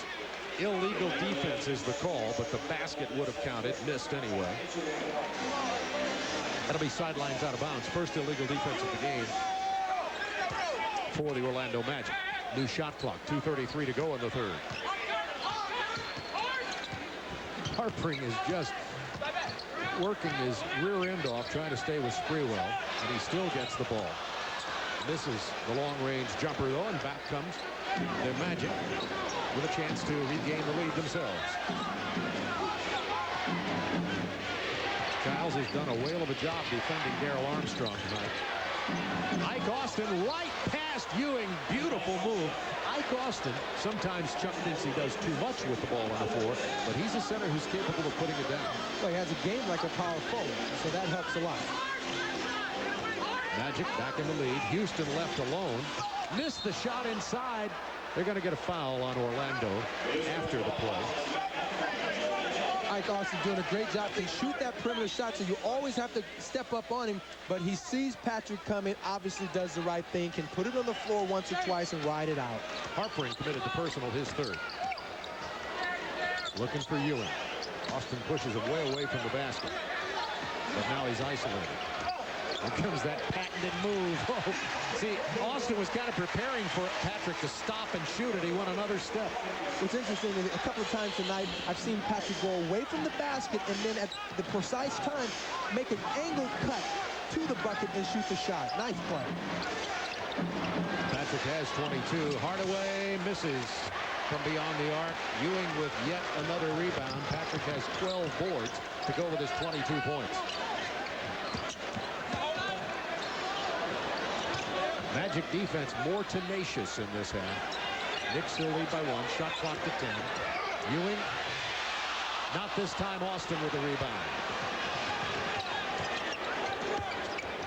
Hardaway tried to get it in and now does to Ike Austin, who had a bit of a mismatch against Larry Johnson. Touch pass to Harpring.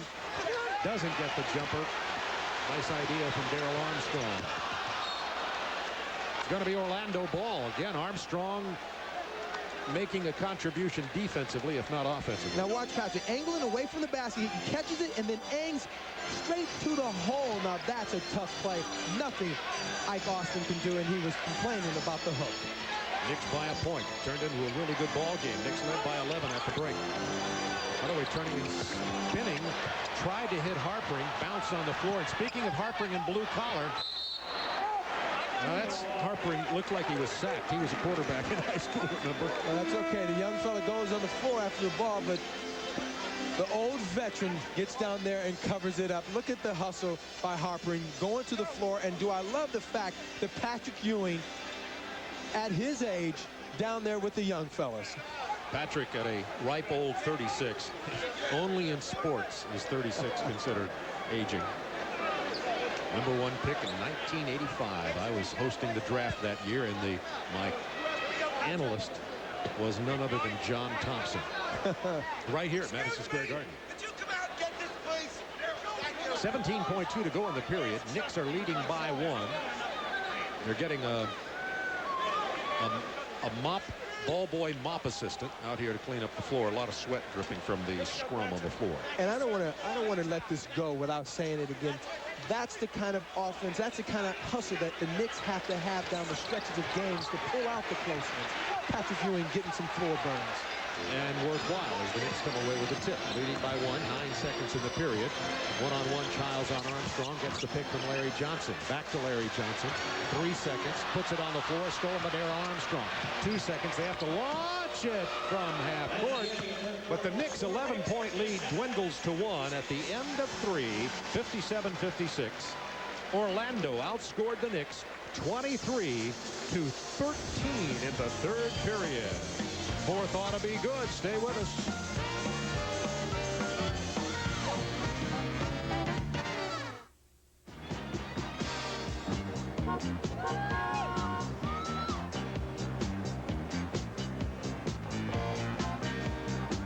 Is it me, guys? Or do we really look ridiculous? Man, for free Bud Light, I'm doing 70s night.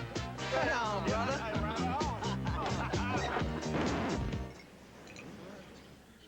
Shut the door! You're letting in a draft! For the great taste that won't fill you up and never lets you down, make it a Bud Light. Eddie Murphy. Hey, boss, he ain't working. And Martin Lawrence. I don't like it when my food touches this. Are making friends. Your hand's nice and supple, like a lady. Making trouble. You try to take my cornbread, there's gonna be consequences and repercussions. And breaking all the rules. That's the warden's daughter. Show me that grand boy. Life. Rated R. Starts Friday, April 16th at theaters everywhere. It knows 2 speeds. Stop and go. It just beat a series of the toughest stop-and-go driving tests in the world, and it's brand new. Go ahead. Guess. You have 4.3 seconds.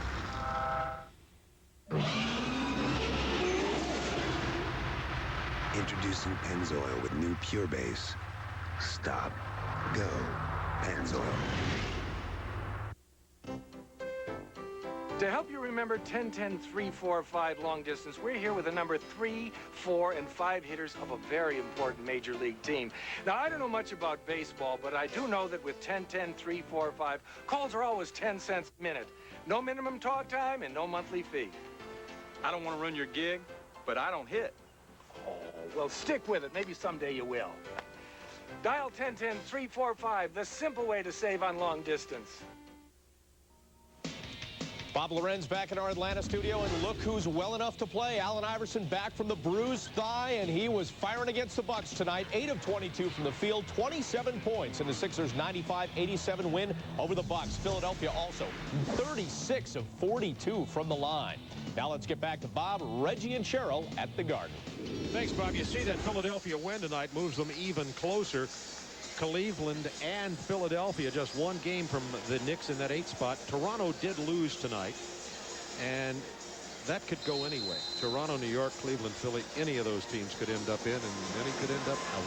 So much of it is what kind of schedule you have down the stretch of the season. Only about 14 to 16 or 17 games left, depending on how many teams are playing.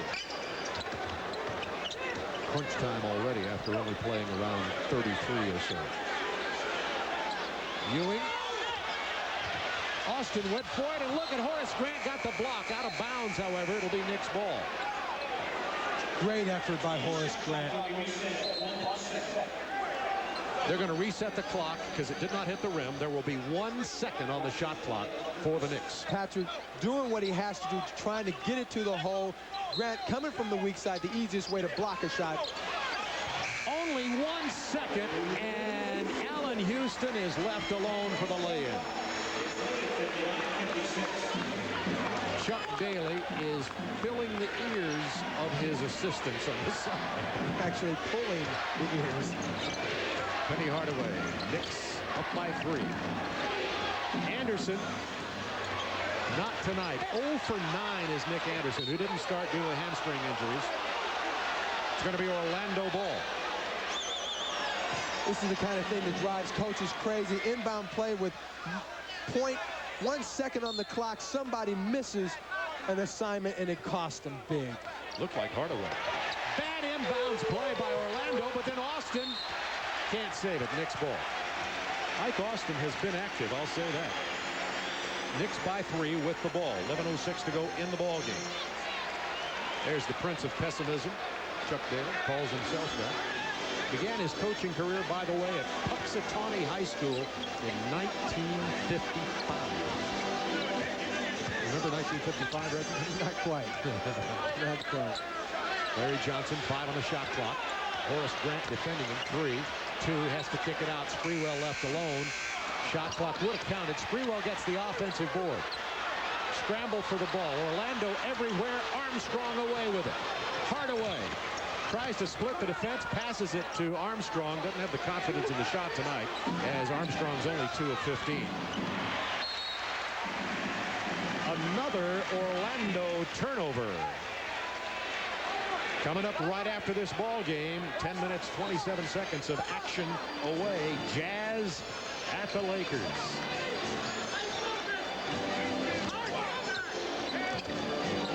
have refound the energy they lost in the third period. Ewing rims it out. Johnson follows, and it goes down. Larry Johnson has only 5 points in the game. He's taken only 3 shots, but that was a big one. The Knicks build their lead back to 5. And the Knicks hold on to it in the fourth period, something they've been unable to do against the elite teams in this league. Penny Hardaway, incredibly difficult shot. Really forced the offense. Had to get something going for the Magic, and who do you turn to?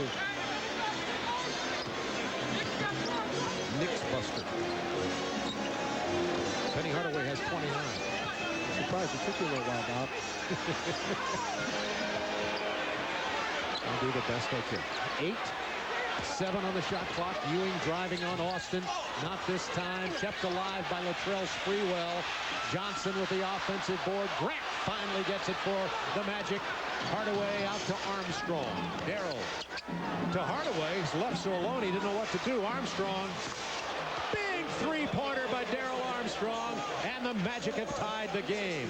Darrell Armstrong is only 3 of 16 in this game. But what did Chuck Daly say at halftime? Guys are getting good shots. Just keep shooting.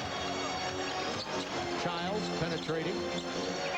Ewing, they backed off of him when he faked the pass. That's goaltending. That's frustration.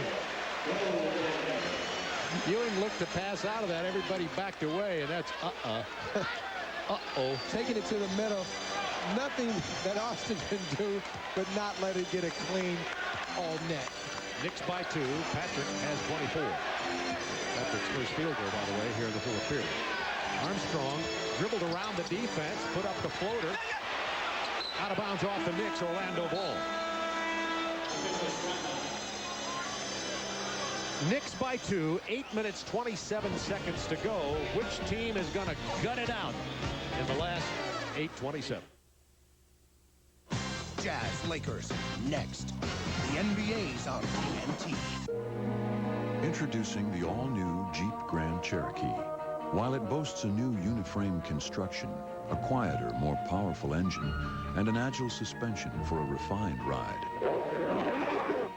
rest assured, it's still as rugged as ever. Welcome back, sir. The all-new Jeep Grand Cherokee, the most capable sport utility ever.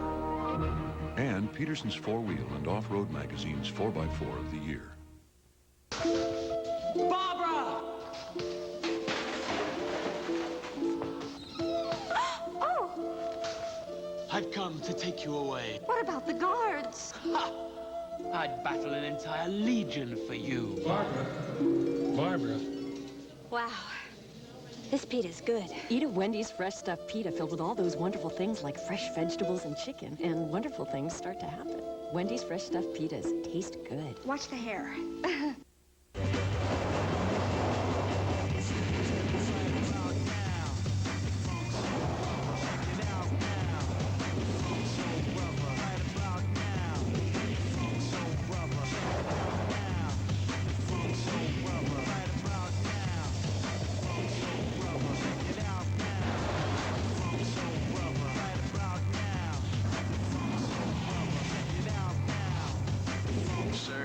Life's a scream.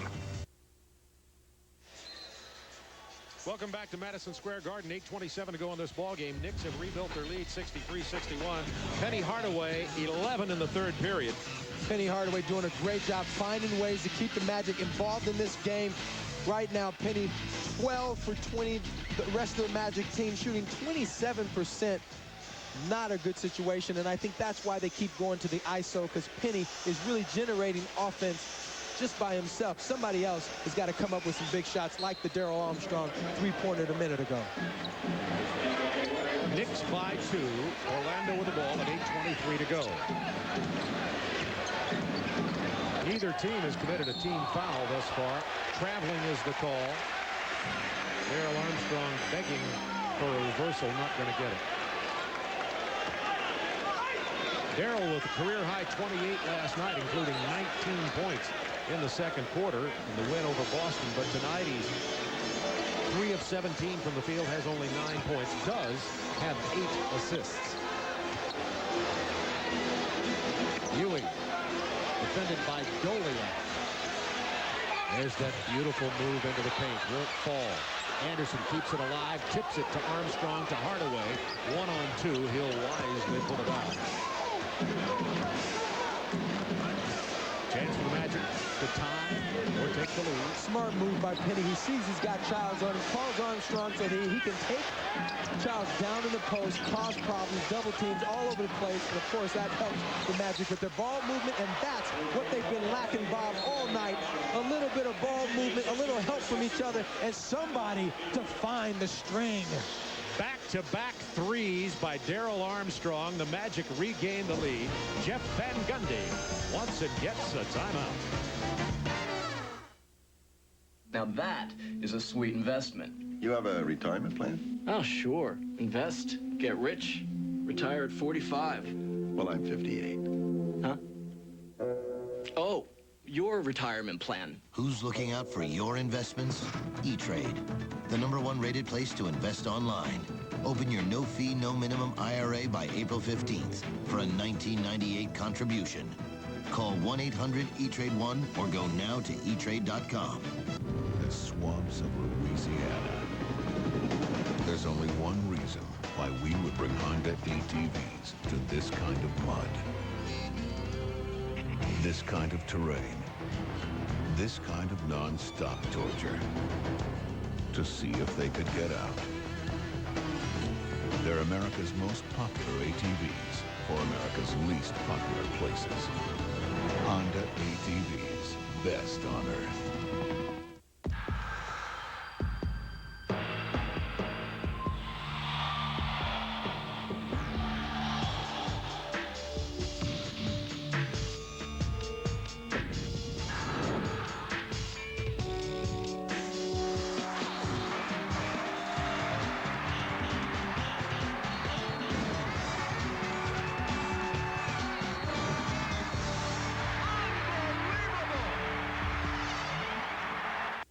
Suns, Jazz, Friday night at 8. The NBA's on TNT. The Magic fighting back, up by 1 right now. Penny Hardaway up top. He sees he's got a little fella on him. Calls for some help. He wants to take Childs down in the low post where he can work him with the Magic. And of course, the double team comes, and what I like is now the ball movement starts to happen. Cross court, Nick Anderson on the driving kick, and Darrell Armstrong filling it. The Magic 2 for 12 from three-pointer. Armstrong with the 2 big ones. Charles Sprewell got inside. Doliak caused him to miss that shot. Orlando Ball. Speaking of triples, the Knicks are only 2 of 9 tonight. Orlando had missed their first 10 threes until those back-to-backs by Darrell Armstrong. And both of them are good shooting 3 teams. 33% for Orlando and 38% for the Knicks. They're 4th in the league. 14 on the shot clock. Orlando Ball, Nick Anderson will trigger it in. Didn't start tonight. He'd missed 4 games because of the hamstring. Is 0 for 9 is Nick. But he's made some good plays, got some rebounds, and made a nice pass on that last 3 by Armstrong. Armstrong had the pass block down to 5. He's going to have to put it up. Knicks can regain the lead. Childs buries the 3. Knicks by 2. Childs has 11. That's a big shot. Childs shooting 50% from the three-point line. Trying to post up Nick Anderson. They're going to lob in. He's being fronted by Chris Childs. Back into it. Now Armstrong's going to penetrate. Doliak. Hardaway, 4 seconds. Anderson, long 3. Big bucket. Nick Anderson's first field goal of the night is a triple that came at clutch time. Magic by a point. And what a beauty. Oh, and the Magic have such versatility with their guards. That's why Penny and Nick both looking to post up Ward and Childs, and then, of course, filling it from the perimeter. That's why Armstrong has been so tough, because it gives them that versatility at point. Doliak defending. Ewing. Double clutch. Doliak stayed there. Nice defensive job. This is 3-on-3. Hardaway, finger roll, offensive foul. Now, I know he didn't call offensive foul on Penny Hardaway. Yeah, he did. Oh, yes, he did. I have to see this for myself, because Chris Childs is completely moving, completely backpedaling, and out of position. Should have been a block. Check it out. No place to go. You got to give the offensive man at least a half a step. You're right. That's all I have to say. I've got the replay machine. Yes, you do. 10 on the shot clock for the Knicks. Trailing by a point. Horace Grant gets the loose ball. Throughout this season, the Magic win the close ones. The Knicks have lost the close ones. Let's see what happens here tonight. It could be a 1 or 2 point game. Magic by a point, 5:22 remaining. Darrell Armstrong getting around everybody, then finding himself in the air and turning it over. How about that play by Hardaway? And he calls a timeout. Penny Hardaway has been on fire the last 6 games, particularly since he was able to move over to the 2-guard spot. He'd been debating Chuck Daly about that all year, saying, I don't want to be point, I want to be at the 2, I can contribute more. Basically saying he just doesn't want to play point guard. But look at the heart and the hustle by Penny Hardaway, giving up his body for his team. He's got him ahead by 1 point right now, and it's been sure hustle on the Orlando Magic's part to gain this lead. And of course, when you start talking about the New York Knicks, the difference between their home play and the road has been that 1 bucket or 2 buckets. They have a much better record here in this building, and they've been getting a couple of good plays down the stretches of games, but certainly not when it's close. That's when they have to have it. They have good defense through the bulk of the game, but when it really counts, they have missed assignments and not come up with big plays, and that's what's really been their Achilles heel this season. Allen Houston getting back into the game for the New York Knicks. He'll probably be matched up on Penny Hardaway. Let's see.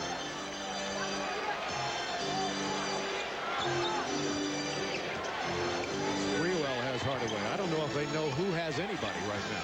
Well, there's such a matchup problem right now with Armstrong at point, and you got Nick and Penny in the game at the same time. Pick and roll, Hardaway, inside, Doliak, fouled by Larry Johnson. See, that's what I'm talking about, Bob. The fact that Larry Johnson just picked up his 5th foul is big because they have to pay so much attention to Anderson, Armstrong, and Hardaway right now. And, of course, Penny not afraid and very good at passing the basketball. Good offense. Penny with point guard skills at the 2 makes him incredibly dangerous. Doliak, who had missed his earlier free throws, knocks this one down. Magic up by 2 now. A chance to stretch that lead to 3 if the rookie Doliak out of Utah can hit the free throw. One of the things you start talking about with Penny, you know, a lot of people say he has the skills to play point, but he loves to play 2 because that puts him in offensive and scoring position every time he touches the ball. Magic 69, Knicks 66, 4:46 to go. Remember, coming up right after this game, Utah at the Lakers. Childs, 9 to shoot. Houston penetrating, nowhere to go. Back to Childs, ball fake. Ball is loose. Look at that tip by Hardaway. Armstrong. The foul and then the follow, but wave off the basket. Chris Childs committed the foul. That's his 4th. Penny Hardaway. Orlando got their hands on many passes to the middle. And, of course, look at the hustle by Armstrong. And I like the hustle by Childs to stop him from actually getting the 2 points, making him earn it from the free throw line. Darrell Armstrong, a 91% free throw shooter. Ow! Not tonight. He's just struggled all night long. This youngster, Chuck Daly said he's playing in a zone, and he really is. And he wonders himself, Darrell, if he'll hit the wall. But his heart's so big, I'm kind of doubting that he'll hit the wall. And if he does, he may knock the wall down. Listen, they tell me the guy plays like every game he has a chance to be sent back to the CBA. Yeah. Or the USBL or Spain or Cyprus or the GBL. Well, and this is a guy that knows what real work's all about, working in a textile company. Doliak got out of position. And Ewing got inside for a nearly uncontested shot, but really good weak side help. And the Knicks end up going to the free throw line. Here's Doliak. Watch this. Doliak, rookie mistake. Okay, you went for the help, but you got to stay contact. And, of course, the backline rotation must be there. Horace Grant there so often to make up for mistakes. Childs is going to get an open look at the 3. Not this time. Hardaway with the rebound. Now remember, the Orlando Magic are 8-2 with games decided by 5 points or less. Penny now with 29 points, 9 boards, 6 assists. Nick Anderson posting up the smaller Chris Childs. Hardaway misses the three. Armstrong gets it after the back tip from Nick Anderson. Magic by 4. Big possession defensively here for the Knicks with 3:29 to go in the ball game. And Bob, that happens because of the post-up and all of the defensive unbalance that the Knicks had to go through with the long rebounding. 9 on the shot clock. Hardaway against Houston. 4 on the shot clock. Armstrong with a rainbow three. Oh, baby. Armstrong, who at one time was 0 for 7, now has 10 in this quarter, 16 in the game. 3:01 to go. Magic with their biggest lead. 10 to shoot. Ward across court. Houston misses. Rebound Anderson. Jeff Van Gundy said to us in the meeting before the ball game, our team doesn't have the big playmakers in the fourth period. Chuck Daly said to us this morning, our team has big playmakers when it gets down to crunch time. And Darrell Armstrong leads this team in the fourth quarter with 5-point average, doing it from long range here with the Magic leading the Knicks. Orlando on a 9-0 run. With QuadraDrive, the only four-wheel drive system that operates at maximum capability all the time, it's no wonder the all-new Jeep Grand Cherokee is one of the safest ways to cross treacherous terrain.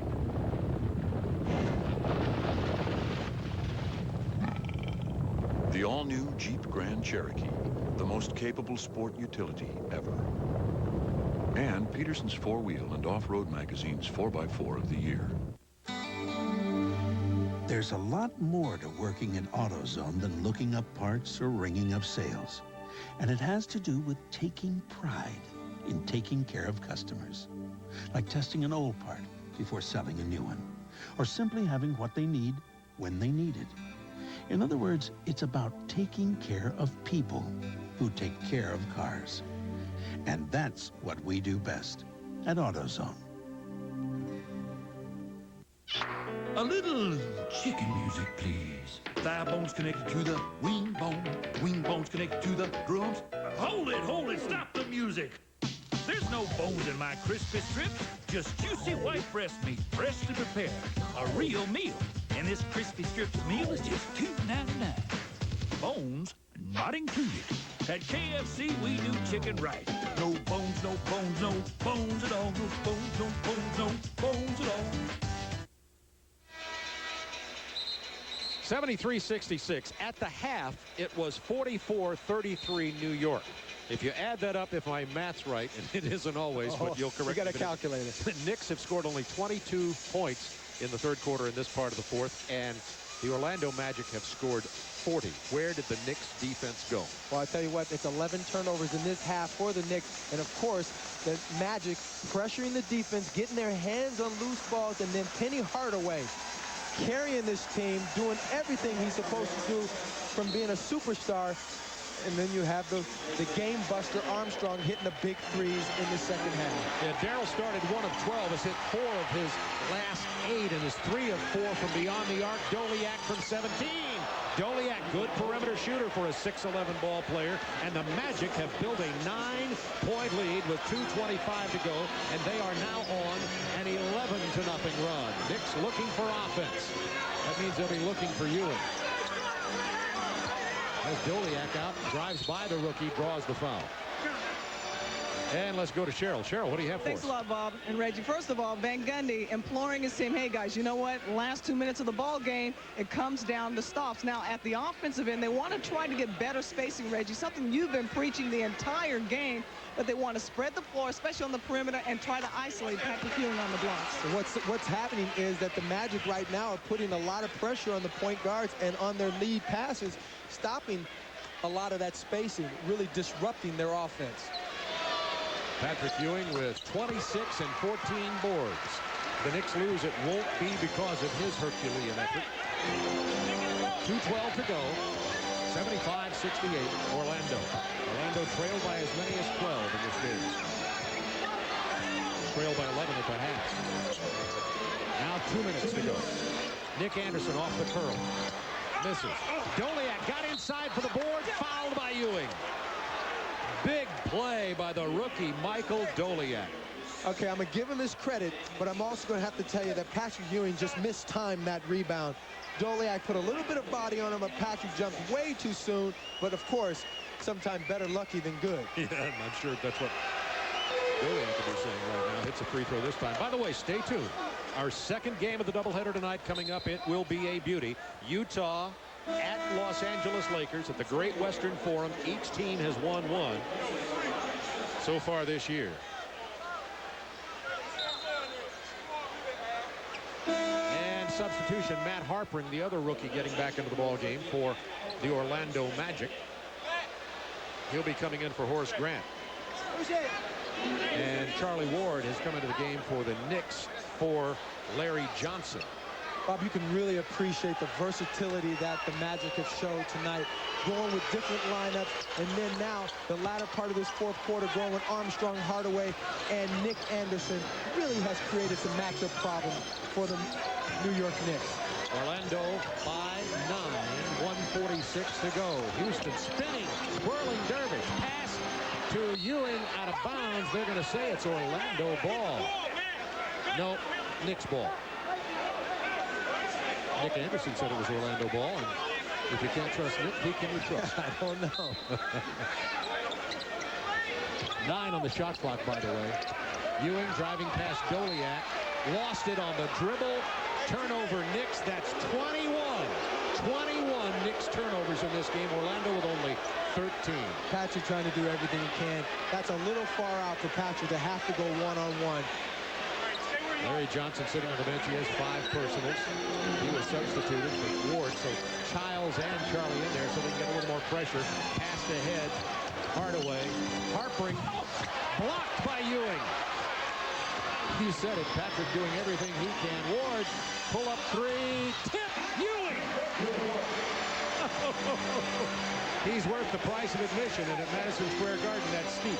28 tonight for Patrick. That goes along with his 15 rebounds. 7-point Magic lead, minute 13 to go. Orlando milking clock now, down to 8 on this shot clock. 7 in the hands of Darryl Armstrong.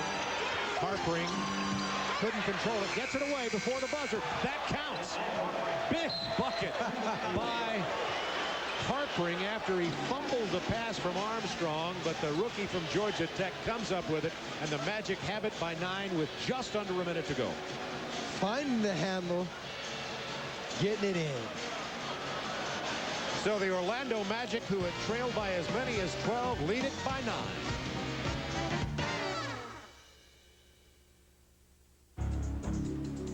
There are many ways you can get stuck with a flat tire. But not with this tire. Even with no air pressure, you keep driving to safety. The Goodyear AquaSteel Run Flat. It could be the difference between getting stuck and getting there. Only from Goodyear.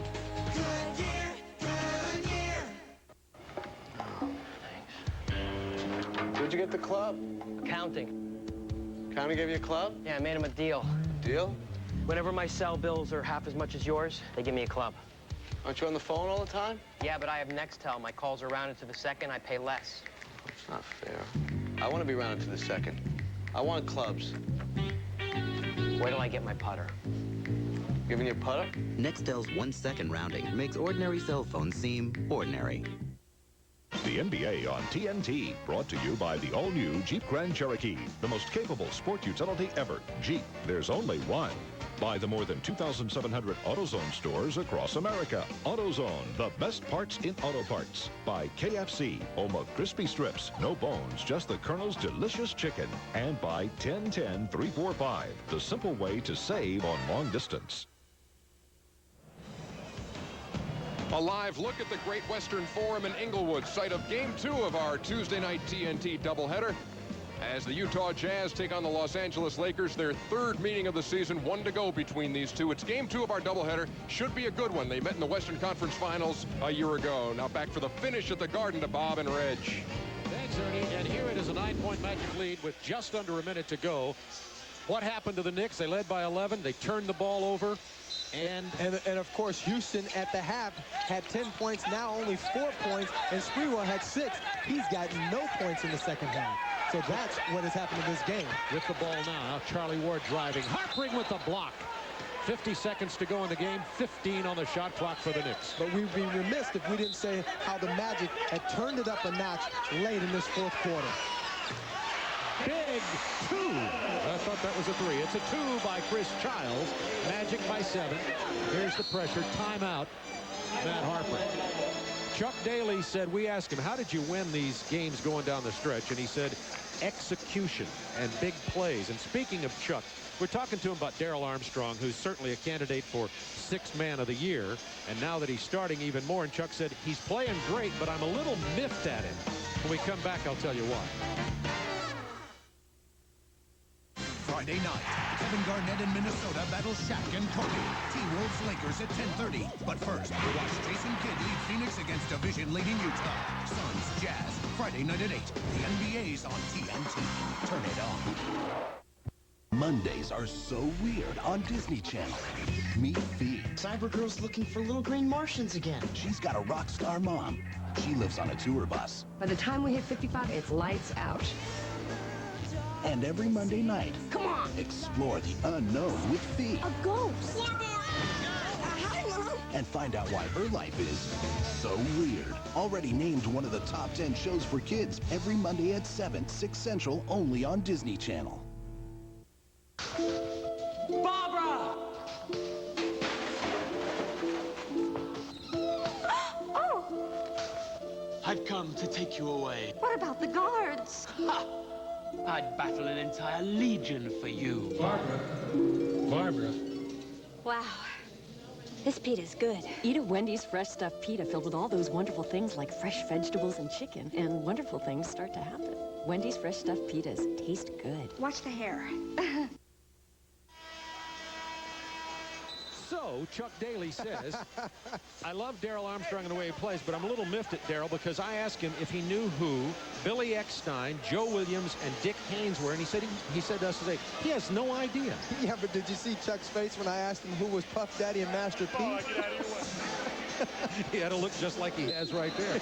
By the way, you know, Reggie, you struggled a little bit with this. Of course, you knew Joe Williams and Billy Eckstein, but Dick Haynes, that got me. A 1940s Sinatra wannabe. So that's a long story. We had to tell it, though. I know we told it late here. 41-9. We've been trying all game.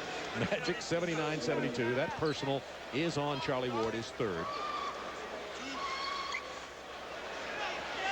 Magic still, well, they have one foul to commit here in the under 2 minutes. The Knicks have been over the limit. On the road, second game of a back-to-back, and then Magic come out, struggle offensively, can't get the ball in the ocean at all, Bob, and then in the second half turned it up defensively a couple of notches, and then guys start making big shots. Darrell Armstrong's only 5 of 20 from the floor tonight, only 4 of 7 from the line, but he does have 17 and a lot of big plays. Those 2 threes may have been the most significant points of the night. Horace Grant grabbed Houston, pulled him down, no whistle. They turned the ball over, and then the Knicks have to foul, or Orlando would have had yet another breakaway. And, Bob, I got to go back to what Chuck Daly said at halftime with his team shooting 27%. He said, guys, we're playing well. The ball's not falling, but what did he do? He gave his team confidence by saying, keep shooting the ball. And I think that that's the kind of attitude that Chuck has been able to sort of manipulate players over the years to get them to do what he wants defensively and offensively. Yeah, Chuck, who relies a great deal on his assistants, and he has one of the best assistants in Brendan Surr, and some other good ones too, including Tree Rollins, the former Hawks star. Hardaway knocks down the free throws. Chuck Daly, Hall of Famer. He's had a winning record 11 of his 13 years in the NBA. His first job was at Cleveland, and he was fired in that job before the season even ended. Now, this game has really held true to form has been what Van Gundy said about the Knick team. Play well for 3 quarters and can't get it done in the 4th. And they're dribbling out the clock to the boos of the remaining Garden fans, and the fans are upset. The Knicks led it by 11 at the half, and get these numbers. Orlando outscores New York 47-28 in the second half. Penny Hardaway, what a night. 30 points, 10 rebounds, 8 assists, and let's go to Cheryl Miller. Penny, certainly the last 6 games you've been absolutely on fire, but if you look at the first half, the team shot 28%. You're down by 11. How did you get back into the game in the second half? Well, we wanted to just stay aggressive. We looked on the score sheet, and we only had 4 fouls the entire first half. I mean, that's not enough fouls for our team, especially as physical as the Knicks are. So we wanted to play them a little more physical, get a little tougher with them, and God bless us with this victory. Hey, and not only bless you with a victory, but look, let's talk a little bit about the point guard position and you playing the 2 guard. Seems like you're really flourishing at the 2 guard spot. Well, I think the 2 is my natural position. The point guard, I really can't be as effective as I want to be from there because I can't score, actually. I'm running a lot of pick and rolls. Teams are getting the ball out of my hand, and I'm very ineffective. So when I'm at the 2 spot, I really roam a little bit more, and they have a lot more freedom. Hey, certainly effective at the 2 spot tonight. Congratulations. Let's go back to the table. So the final here at Madison Square Garden, Orlando 81, New York 72, behind 30, 10 boards and 8 assists. And now let's go to Los Angeles.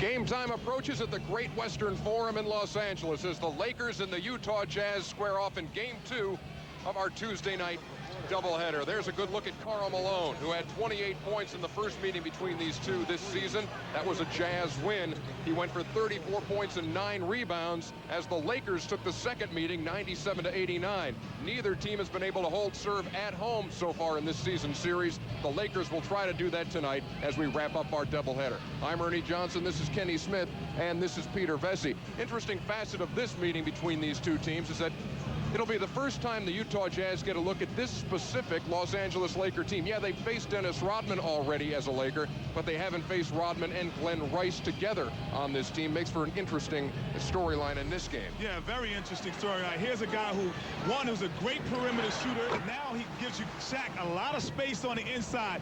And something that he's not known for a lot is his athletic ability and being able to put the basketball on the floor. Complaining a little bit about not getting the great shots in the early going, but now you look at it, the minutes are up, the point production's up, and the shot attempts up. Glenn Rice is cooking right now for the Los Angeles Lakers. That's what I worry about him, though, Kenny. Before they even got him, he was complaining to Jerry West when he was doing the interview, when he was still with the Hornets. Am I going to get my shots? Am I going to be the #1 guy? Well, we know you're not going to be the #1 guy. You're the #3 guy here, and you should be worrying more about winning than shots. How do you feel the psyche of this team is right now? There's been some talk in Newsweek. There's been some talk in the local papers here about, if Dennis Rodman is a distraction one more time, we should get rid of him. This team's not as good as it thinks it is. What do you think their mindset is going into this game with Utah? Well, right now, they look at this game as a game where it's a momentum builder. You beat this team, a team that's been your nemesis over the years.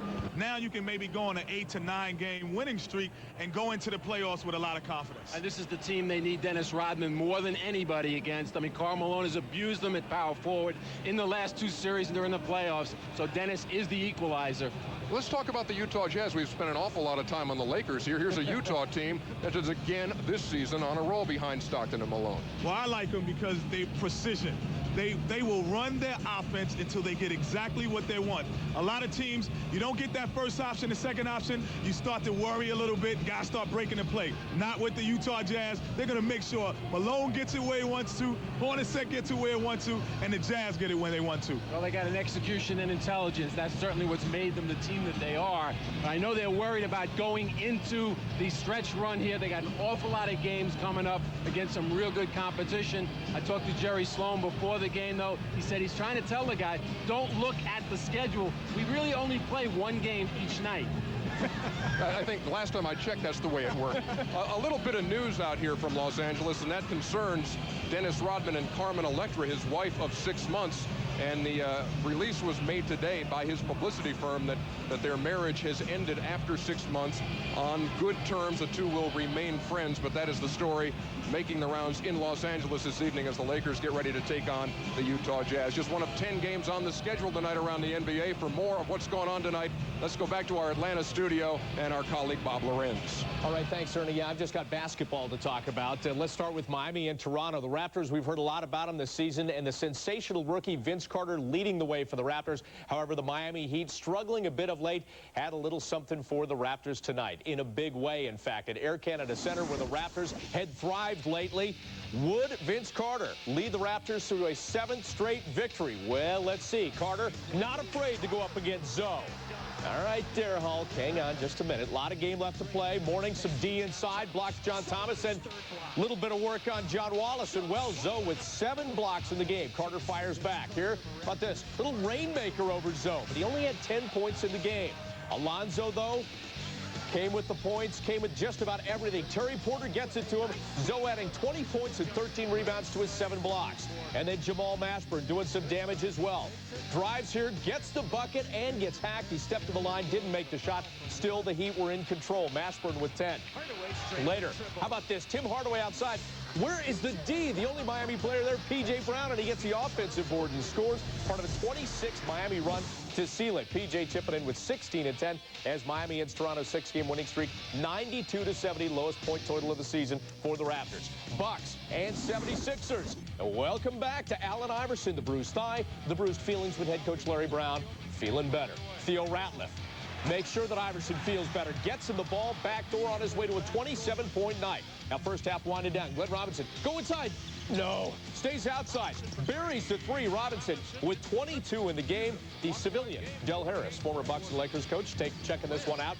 Allen Iverson later in the third drills a long ball, a 3. Got a little support from Theo Ratliff as well, who chipped in with 18. Philadelphia also won the Battle of the Boards, 36 of 42 at the foul line in a 95-87 victory. Elsewhere around the league, New Jersey and Washington. And the Nets come away with a victory. First win for new head coach Jim Bravelli. At least he's the head coach for now. Chicago and Cleveland. And here we go. The Cavs dominating from the very start. Wesley Person. 3-ball, and he strings it. The Cavs out in front early. Later, Sean Kemp. Inside, down low, and with a little authority. And the Cavs were on a roll. They led it by 19 at the break. Yeah, Timmy, you're in for a long evening. Oh, wait a minute. Tony Kukoc getting things going. And Cordell David there had a career-high 16. Then Brevin Knight way too much down the stretch as a 19-point lead slips to 5 against the Bulls for the Cavs, but they end up winning the game by 7. Elsewhere, Golden State and Houston, and the Rockets leading it by 8 at the break. They're trying to take 3 this season from the Warriors. Vancouver and Portland Blazers, one of the best record in the NBA, 26-6 against the team with one of the worst records at 6-27. Sacramento and Seattle. The Sonics looking for their first back-to-back wins in nearly a month against a Kings team that has lost 3 of 4. Phoenix and the Clippers. Suns have lost 5 of 6. Clippers have lost 5 in a row. Both those teams trying to get well. We're going to take a quick break, but we are coming back with the second half of our doubleheader. Back to the Great Western Forum for the Jazz and Lakers next.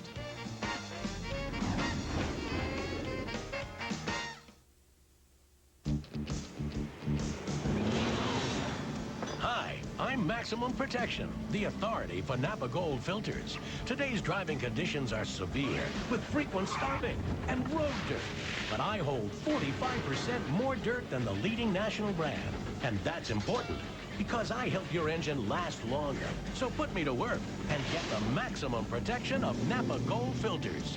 Get a Maximum beanbag toy, $1.99 when you buy 2 Napa Gold filters.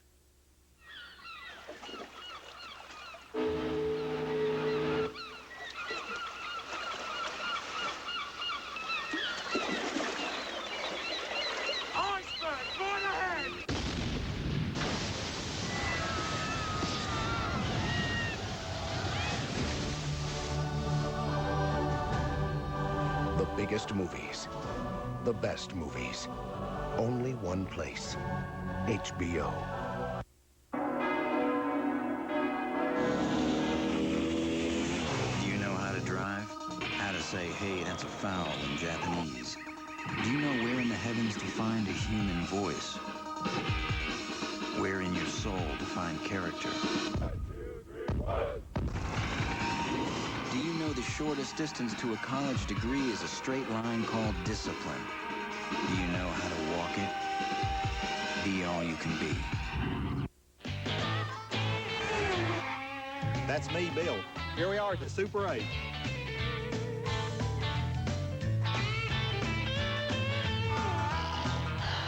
For reservations, call 1-800-800-8000. So, you going to buy this car This today? SUV today or not? Just for you. I'm going to talk to my boss. No hassles, no haggling, low prices. Log on to autobytel.com. We're changing the way America buys cars. The following is an exclusive presentation of Turner Sports, a Time Warner company. Over the past 2 seasons, Utah has been the roadblock that has kept the Lakers out of the NBA Finals. The Jazz have remained true to their success, changing little, yet staying strong. The Lakers have changed many faces in hopes of knocking down that Utah roadblock. And the familiar face of Dennis Rodman is now a part of the LA Charge, one that so often in the past has been a pillar blocking Karl Malone's vision of a title. 2 distinct teams, one intense rivalry. It's the NBA on TNT tonight. Got some crazy skills, biggest thrills, all the fans are feeling chills. It's the NBA on TNT tonight. We got the fast breaks, no mistakes, mad game is what it takes. It's the NBA on TNT tonight. It's the NBA on TNT tonight. It's the NBA on TNT tonight. Yeah.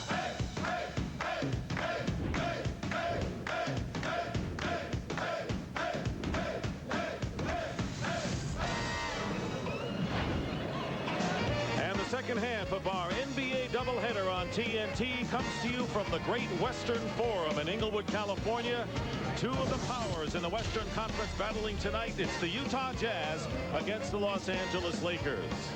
And welcome, everyone. I'm Dick Stockton, along with Hubie Brown and Craig Sager. This has developed into a strong rivalry, despite the fact that the last 2 years the Jazz have convincingly defeated the Lakers in the playoffs. But the Lakers have used their performance against the Jazz as a barometer as the kind of progress that they are making. This year they are 1-1, each team winning on the other's home floor. Now, Utah comes in with the second best record in the NBA, 2.5 behind Portland in the Western Conference. What is it about the Jazz, Hubie, that keeps everyone, including the Lakers, at bay? Nick, first of all, they're 23-8. They're 13-1 at home. Not bad. They kill you with their half-court offensive play. And by that we mean keep an eye tonight on the guards, how they sacrifice their body to free up the front court people. It's like the old days when they had the Green Bay Packers in football with Vince Lombardi. Keep things simple and out-execute you. Now, we're going to throw you up some very, very impressive stats. They're third in the league in differential. Field goal percentage second. 3-point field goal percentage second. They get to the foul line 30 times. They have the entire package, Dick. Now, the Lakers, on the other hand, they're trying to play catch-up, and they have made a lot of changes, as we pointed out, trying to narrow the gap between them and the Jazz. And you have to say that they have with some of their acquisitions. Well, I think you have to look at first, they fired the coach, Del Harris, who had a lot of success here in 4 previous years. They've added Dennis Rodman, a free agent. They traded for Glenn Rice, one of the top 3-point shooters that we have in all of basketball. Now, there is an upside, and the upside is that they're number 1 in scoring, field goal percentage, and getting to the foul line 31 times a game. But there is also a downside. There's an adjustment period. But they seem to have settled now on a nice bench rotation. Fox, Ori, and Reed up front with Fisher in the backcourt. So that's a positive. But if this team is going anywhere, it must happen at the defensive end. They need to force more turnovers, get easy baskets in the open floor, and then take care of their defensive board. When you have Shaq and Dennis Rodman, you should not be giving up 14 offensive rebounds a game. That's a good point, and we've got a lot of big matchups tonight, and one of which will be at power forward, where Dennis Rodman will man that spot for the Lakers against the mailman, Karl Malone of the Jazz. They've had some fireworks in the past. Lakers and Jazz coming up shortly. They're some of our favorite people, the millions of AutoZone customers who change their own oil. They're the kind of folks who believe that taking care of their car and saving money go hand in hand. And while we admire their willingness to tackle a dirty job, most of all, we thank them for bringing their used oil back to us. After all, used motor oil should be recycled, and that's one job we simply can't do alone. Eileen, your idea to buy supplies at Staples saved us a lot of money. Here's a token of my appreciation. Thanks. Hey, I think Arlene just got a bonus for her Staples idea. I hear they're throwing a lot of money at Arlene. Word is, someone has offered Arlene a lot of money. Arlene, I don't want to lose you. What do you say to a big fat raise and an extra week's vacation? I'm not leaving. Terrific. Ooh, I'm good. Get 15-pack pens, 74 cents. Want guaranteed low prices? Staples. Yeah, we've got that. 9 programs, $27. 5 hot dogs, 6 pennants, $45. 1 big puffy hand, $6. Their first big league ball game, priceless. There are some things money can't buy. For everything else, there's MasterCard, the card at the heart of Major League Baseball.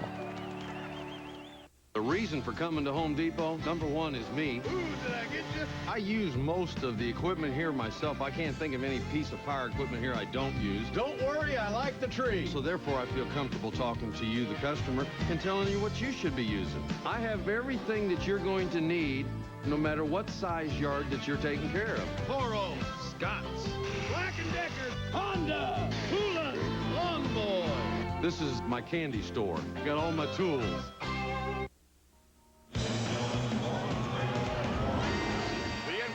TNT from picturesque Southern California.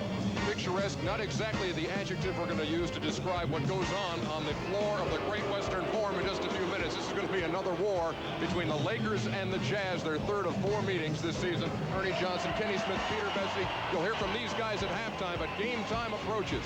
Dennis Rodman and the Lakers taking on Karl Malone and the Jazz next.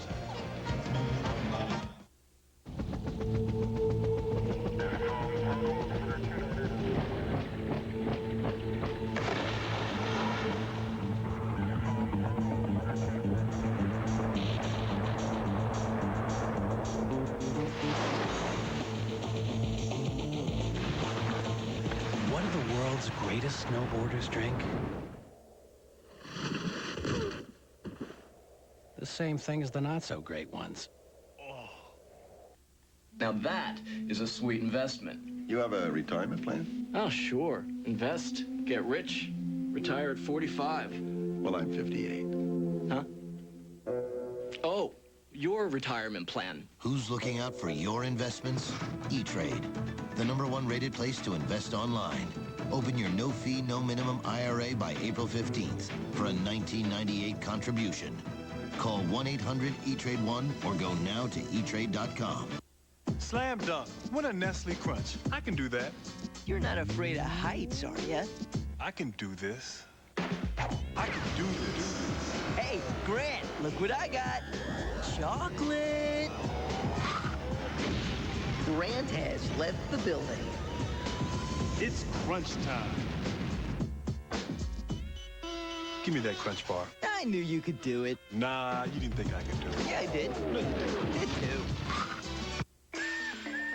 When the male is in pursuit of the female, the slightest scent of unpleasantness may send the female running.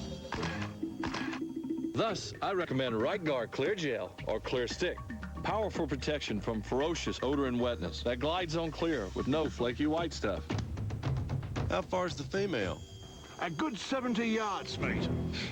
I've made longer passes than that before. Right Guard, Clear Gel, and Clear Stick. Anything less would be uncivilized. The NBA on TNT, brought to you by Bud Light. If you want great taste that won't fill you up and never let you down, make it a Bud Light. By Sprite, who else could bring you this much NBA action? Obey your thirst, Sprite. By E-Trade, the #1 rated online broker. And by Nestle Crunch, it's just more fun to munch.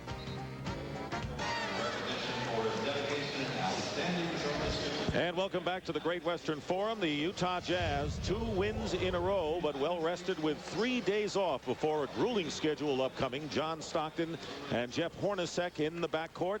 Up front, it's Brian Russell, Greg Ostertag, the center, and of course, Karl Malone. For the Lakers, who scored a season's high 117 in beating Denver here last night, they'll go with Derek Harper and Kobe Bryant in the backcourt. Up front, Glenn Rice and Dennis Rodman, the forwards, and Shaquille O'Neal is the center. And right now, before we get underway, here's Craig.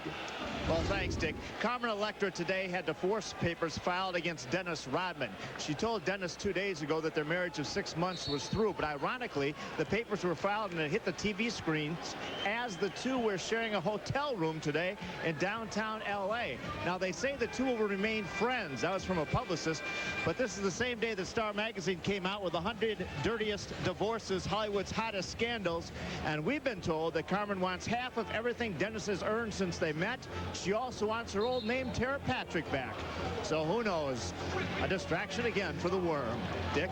The breadth and width of Craig Sager's coverage of his stories have reached new heights. Thank you very much as we look at Jerry Sloan, who's not thinking of the impending divorce right now as the Lakers control the tap to start the game. Dan Crawford, Mike Callahan, Bill Kennedy are our officials as the Lakers have the first possession. Now the Lakers are keeping Rodman high, and that will force Malone to stay up above the foul line. Teams are 1-1. The Lakers lost to the Jazz here, but beat Utah at the Delta Center, and that's the only loss that the Utah Jazz have suffered at home this year. We should watch the Utah defense tonight. They're going to play Ostertag on Shaq, one-on-one, try to get away without double teaming. But the Jazz with the ball, and it's Brian Russell who's had the hot hand as of late.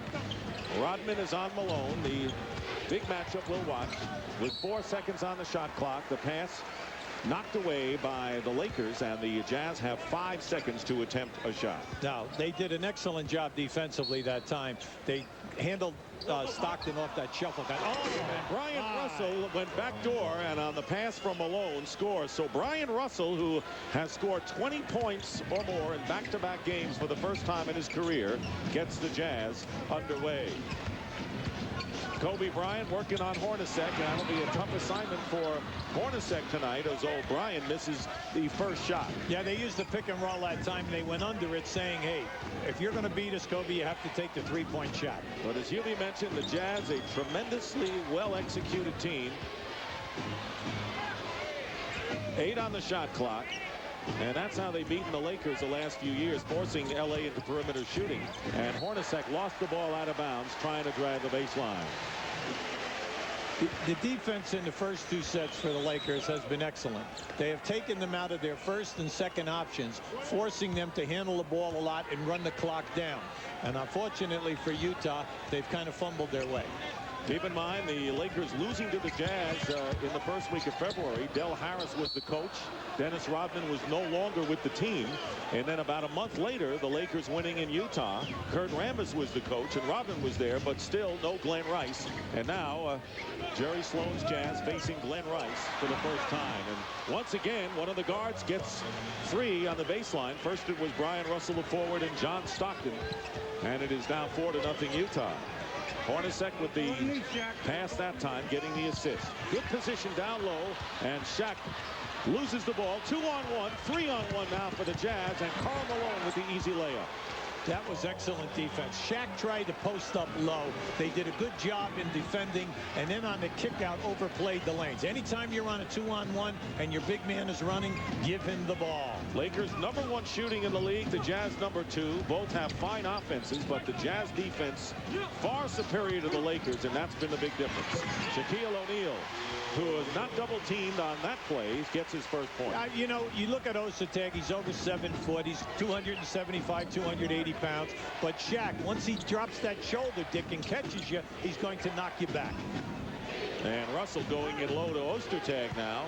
Shaq got into foul trouble and only played 21 minutes against the Nuggets last night. And Ostertag with the follow tip in, and it is now an 8-2 game. Now that was a bad shot. And then Ostertag saved himself by getting to the offensive glass. Kobe Bryant with a scoop shot on Harper's feed, and Bryant getting the basket, and it's now 8-4. The Lakers losing in an embarrassing game at home Saturday. Kurt Rambis and the whole Laker team upset with the loss to Golden State here after beating Phoenix on the road Friday. So it's been an inconsistent up and down Laker team. Malone looking inside finds Brian Russell and is fallen away with O'Neal in his face, and a tough shot by Brian Russell. Now that was just a beautiful back screen. Stockton cut through, went over, back screen Russell's man, and freed him coming on the baseline.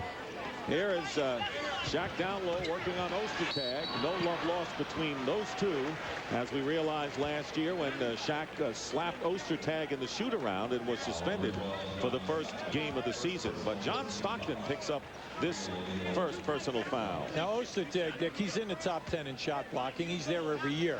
What they're looking for him tonight is to stay in the game. You cannot get in foul trouble, because once we take you out and we come with either Fuller or Foster, we are at a major disadvantage. Now Shaq is on the free throw line, and this is where a big controversy has erupted as of late for the Lakers, because Shaq has been on the bench in several late game situations down the stretch, and Kurt Rambis, the coach, said I was wrong in doing it, and Shaq was not at all happy with it because he's a big star of this team. Tough to sit him down. Oh, look at it this way. First of all, you must execute perfectly with him out. But it wasn't just Shaq. Rodman was also on the bench. So now if you don't execute perfectly, you have a less chance of getting an offensive rebound. Two of the best in the game are sitting on the bench. And then what you're doing is you are annoying two of your best players, because when in their past have they not been on the floor at the end of a game? Or any of the other great centers who have played the game, correct, such as Kareem and Wilt and Bill Russell. Unheard of. And Glenn Rice hitting a three, and that's the big addition. When you double down low, you leave a guy like Glenn Rice free to fire. Well, he's third in the history of the game in regards to field goal percentage in threes. He's right at 40% again this year, and he'll take 5 a game. Hornacek hits from outside. A 2-point basket by Hornacek, who is the second leading scorer for the Jazz coming in, and all 5 Jazz starters have scored. They lead at 12-8. Again, they don't double team Shaquille O'Neal until late. Plenty of time on the shot clock for the Lakers. Kobe Bryant, watched by Brian Russell. Tough skip pass there, and here is Shaquille O'Neal using his body, gets another chance, and is fouled. Now that was a tough reach-in foul right there on Shaq. Shaq got lucky because when he threw that ball, it was a line drive at the basket, and the ball rebounded back up over the top of Ostertag. Now that's on Karl Malone. His first personal foul, which brings the cheers from the Laker crowd. And we would like to welcome at this point those watching on TSN in Canada tonight. A very important battle between two teams that have faced each other last 2 years in the playoffs. The Jazz winning in 5 games 2 years ago and sweeping the Lakers 4 straight last year. Shaq is now 1 for 4 from the line in the early going, and Utah with the ball up by 4. Now Shaq was out early this evening practicing his foul shooting with the coaching staff, so you know it isn't something that he's not paying attention to. Harper guarding Stockton. Screen and roll. And Malone setting the screen. John Stockton, who's the best shooter on this team at 51%, and Stockton hitting the jump shot. John Stockton with a big game against the Lakers in the first 2 battles, averaging 21, hitting 53 from the field. Ball tipped away and last touched by the Jazz. And a timeout, with Utah having the early lead. Now this is John coming off the screen. Now usually early in the game he will get into the lane to try to set up other people. Tonight he's looking for the shot. Let's go, Jay. Come on, Rook. Thank you, John, man. Let's go, man. I got you. Don't bunk him. No, sir. Hey, go, baby. 1, 2, 3, let's go. You know what I call this? Dancing. No, it's the collect call with 1-800-CALLATT. It's easy. You just dial right down the center of the phone. CALLATT. I got super freaking moves. Dance to it, just don't quit. Move that body, girl. You be the ultimate. Put your hands in the sky and do that dance. Show Strong. Excuse me? Dial 1-800-CALL-ATT for guaranteed cheap collect calls. That's right. Feel it in your center.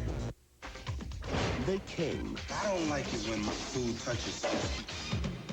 They saw. One of y'all want to hit me around my back? We gotta get out of here. They wanted out. You call this a map? Don't tell me you don't know where we're going. From the producer of The Nutty Professor and Liar Liar. Can't be that hard to fly a plane. Lots of people do it. They're called pilots, Ray. Eddie Murphy, Martin Lawrence are together for See you in New York City! Life. Rated R. Starts Friday, April 16th at theaters everywhere. Universal Studios TNT and the Superstation wants you to go one-on-one with an NBA Power player. Visit Best Buy today to enter the Play with Power sweepstakes. Then watch the NBA playoffs on TNT and the Superstation and experience the Mummy in theaters May 7th. The Toronto lead is still double figures. Christie coming across, gets the ball from Carter. Vince Carter, as he got Hawks. Look at him fly. Vince Carter doing what he does best, the aerial attack. Now, Utah's run this play 3 times. Stockton hits Hornacek, gets a back screen. Now, he's hit one layup here. Right there, Ostertag and Russell set a double screen. He's come off and scored. But now, watch him re-screen right there as he comes across. No, he's not open. He's going to back screen Russell's man, and they catch Rice thinking he's come around the double screen. And there it is, right open on the baseline. That's the execution that has marked the Utah Jazz in recent years. Here is Shaq. Misses the shot and the rebound taken by Stockton. The Jazz 7 of 9 shooting in the early going to take the 6-point lead. Wide open. Ryan Russell misses a 3. Might have had too much time to think. Hornacek comes right back. And Karl Malone. So the Jazz getting a couple of offensive rebounds in this sequence. Well, anytime that the Jazz go in transition, you have got to match up quickly because you've got to worry about Karl Malone, but then their perimeter shooting is outstanding. Nearly halfway through this opening quarter, Jazz have led all the way. Stockton working against the big guy. He feeds Ostertag, and the Jazz leading now 16-8 and dominating the first quarter of this game against the Lakers. Now the Lakers in the early going, they're allowing the screen man to roll, and he's been open. So we have to keep an eye on that because Ostertag can score some big points here. Here is Shaq with a reverse layup going baseline. That time they kept Ostertag on O'Neal, and this is going to be a field situation for Jerry Sloan as this game wears on. Well, you can see the Lakers strategy. We're going to Shaq. We're going to wear out Ostertag, get him in foul trouble, and try to get him out of here. And here is Brian Russell going against the big guy, and he is fouled, a blocking foul that time. Gutty for Russell to challenge the big guy like that, and he'll go to the free throw line. Now, see, that's bad basketball. If I'm Jerry Sloan, I'm hot at Russell right now. He was open as he came off. The defensive center slid over, and then what happened? You had Ostertag on a small forward going to the rim, and he did not give up the ball. Brian Russell, who tied a career high of 25 against the Houston Rockets Thursday and then came back with a 20-point game against Golden State Friday. So Brian Russell, who is the 3rd leading scorer this season and was in the playoffs last year, starting to get that offense going now. And he makes 1 out of 2 free throws, and the lead is 7 for the Jazz. Derek Fisher has come in at point guard, replacing Derek Harper, and Howard Isley has come in, as he usually does, at the 6-minute mark for John Stockton for the Jazz. See, you cannot go away from Glenn Rice when he's down in there on that post-up because he's so dangerous.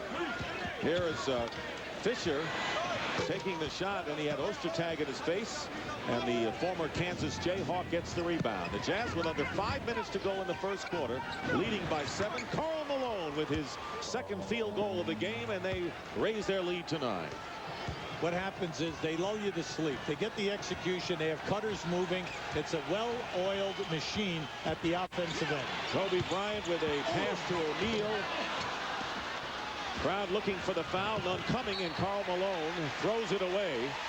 Couldn't get it to Isley, and a turnover, and that has been one of the aspects plaguing the Utah Jazz as of late. Too many turnovers for this team. They've always been one of the lowest in the league, Dick, and all of a sudden this year, you know, they're coming out here and they're averaging right at 17. That's 26 in the league. Now, that was just a bad pass by Karl. He's upset because Isley wasn't looking.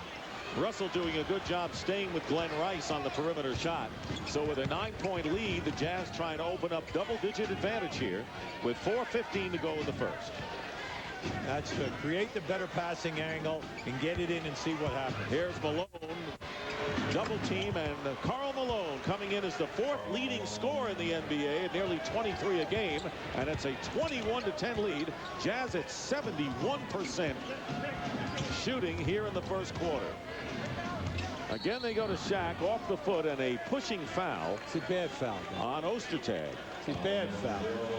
All you have to do is put your forearm in his back. You put your forearm in his back, and you can control him. You put your hand, he's going to push back on your hand, and he will dominate you inside. And a good pass to Shaquille O'Neal, and he knocked Ostertag back about 4 yards in getting that lay in. Now, that should have been an offensive foul.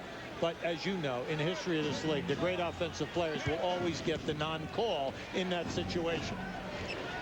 It is 21-12 in favor of the Jazz. A quiet capacity crowd. Not a late arriving as they usually are here in the Forum. They came early. Screen and roll, and Kobe Bryant got a piece of it. And Russell has the ball knocked out of his hands. Dennis Rodman gets credit for the steal. And the Lakers coming back. Derek Fisher controlling it with plenty of time on the shot clock. And here is Kobe Bryant working against Hornacek. And no basket. Illegal defense called against the Utah Jazz. And that'll get a rise out of Jerry Sloan. That is the first violation by the Jazz tonight. And Rick Fox will come into the game now for the Lakers, replacing Glenn Rice, who goes out with 3. Dick, when you have a Glenn Rice, he's not just a three-point shooter. He's a slasher, but most of all, he's an outstanding post-up guy. And the point guards have got to understand, get him the ball when he's posted and stop running the rest of the offense unless he is going cold. Rick Fox misses from the corner, and Rodman can't save it and winds up on his back. Takes a big spill in jumping over the first couple of rows. But Dennis apparently is all right and getting back into the action to a standing O.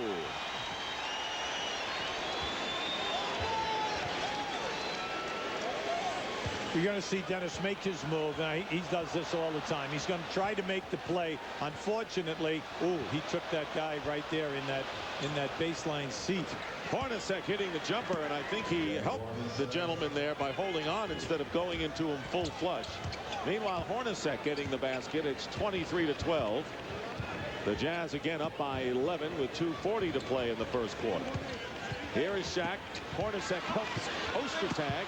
And Hornacek coming down with the rebound. Now remember, Shaq is the #1 field goal percentage guy in this league at 58%. Ostertag is forcing him to shoot over him, and right now he's shooting a very bad percentage.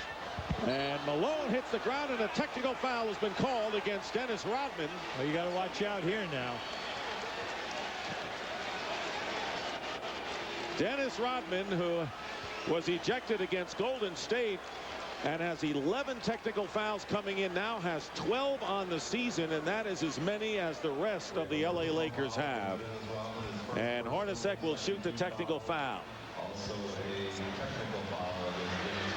You mentioned Shaquille O'Neal, 3 of 8 from the field thus far. Now he's making good moves, Dick, but on his extension he's having a tough time getting a shot over Ostertag.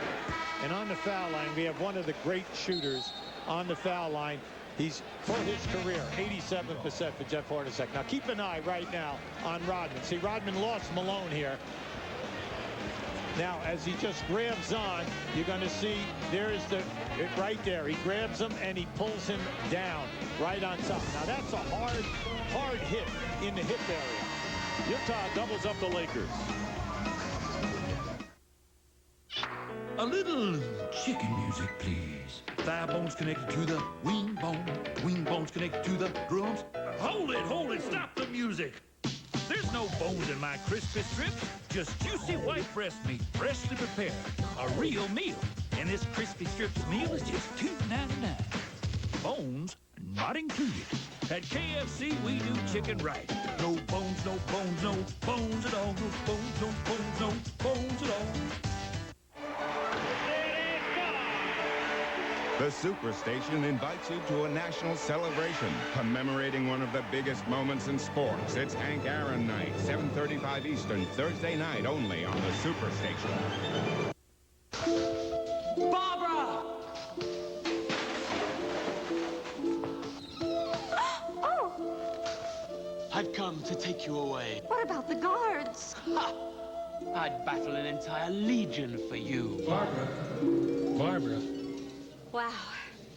This pita's good. Eat a Wendy's fresh stuffed pita filled with all those wonderful things like fresh vegetables and chicken, and wonderful things start to happen. Wendy's fresh stuffed pitas taste good. Watch the hair. Check out the swings on the PGA Tour. Who's hot, who's not, what's coming up, and what went down. We're going to be serving our golf up over easy. Tee it up with the PGA Tour. Sundays at 8, 7 Central on USA.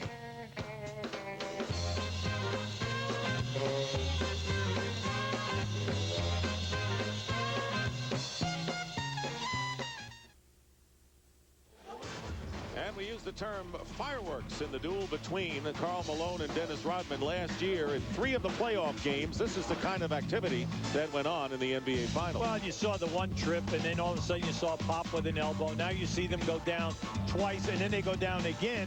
But that was basically a flop by Rodman. And then we come right in here this evening, and we see that Rodman, you see, he catches him. Karl is so wide, he grabs onto his waist, and then all of a sudden, as he pulls him down, you're worried about the hard hit on the floor at the hip. Brian Russell with a 2-point attempt misses, and Rodman, who stays in the game, gets the rebound. Let's get a quick report from Craig Sager.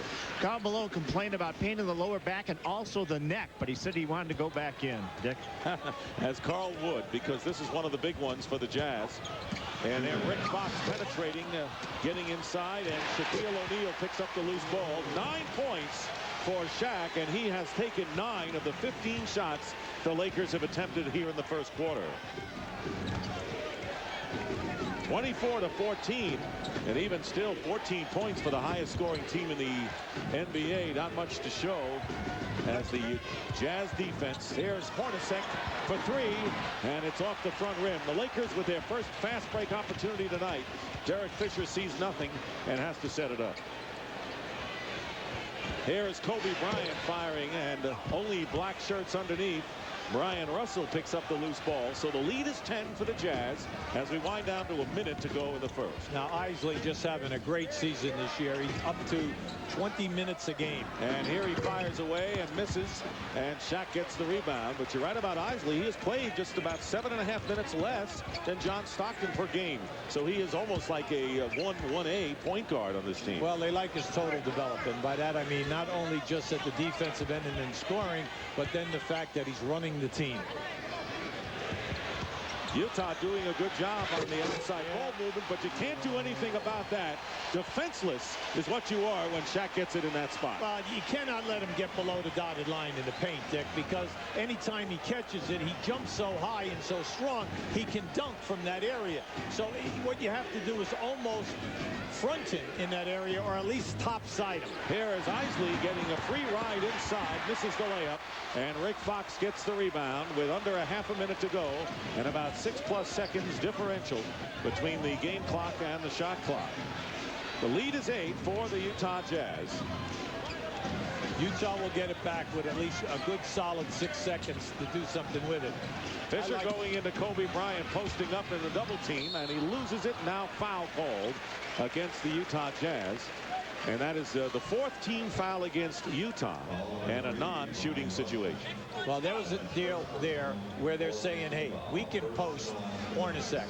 And by doing that, Kobe Bryant must be double teamed. When he's double teamed, it's going to free up other people. And now playing for the last shot. Time running down in the first quarter with 3 seconds left. And there is Derek Fisher, and a player that stepped out of bounds, or stepped on the line out of bounds. So the Lakers turn it over with 1.5.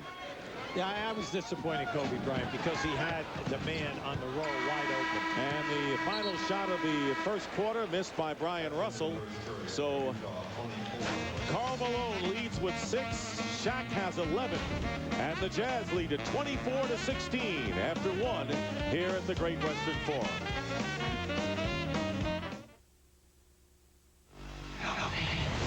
TNT presents a story about taking on the mob, saving those you love, and running out of time.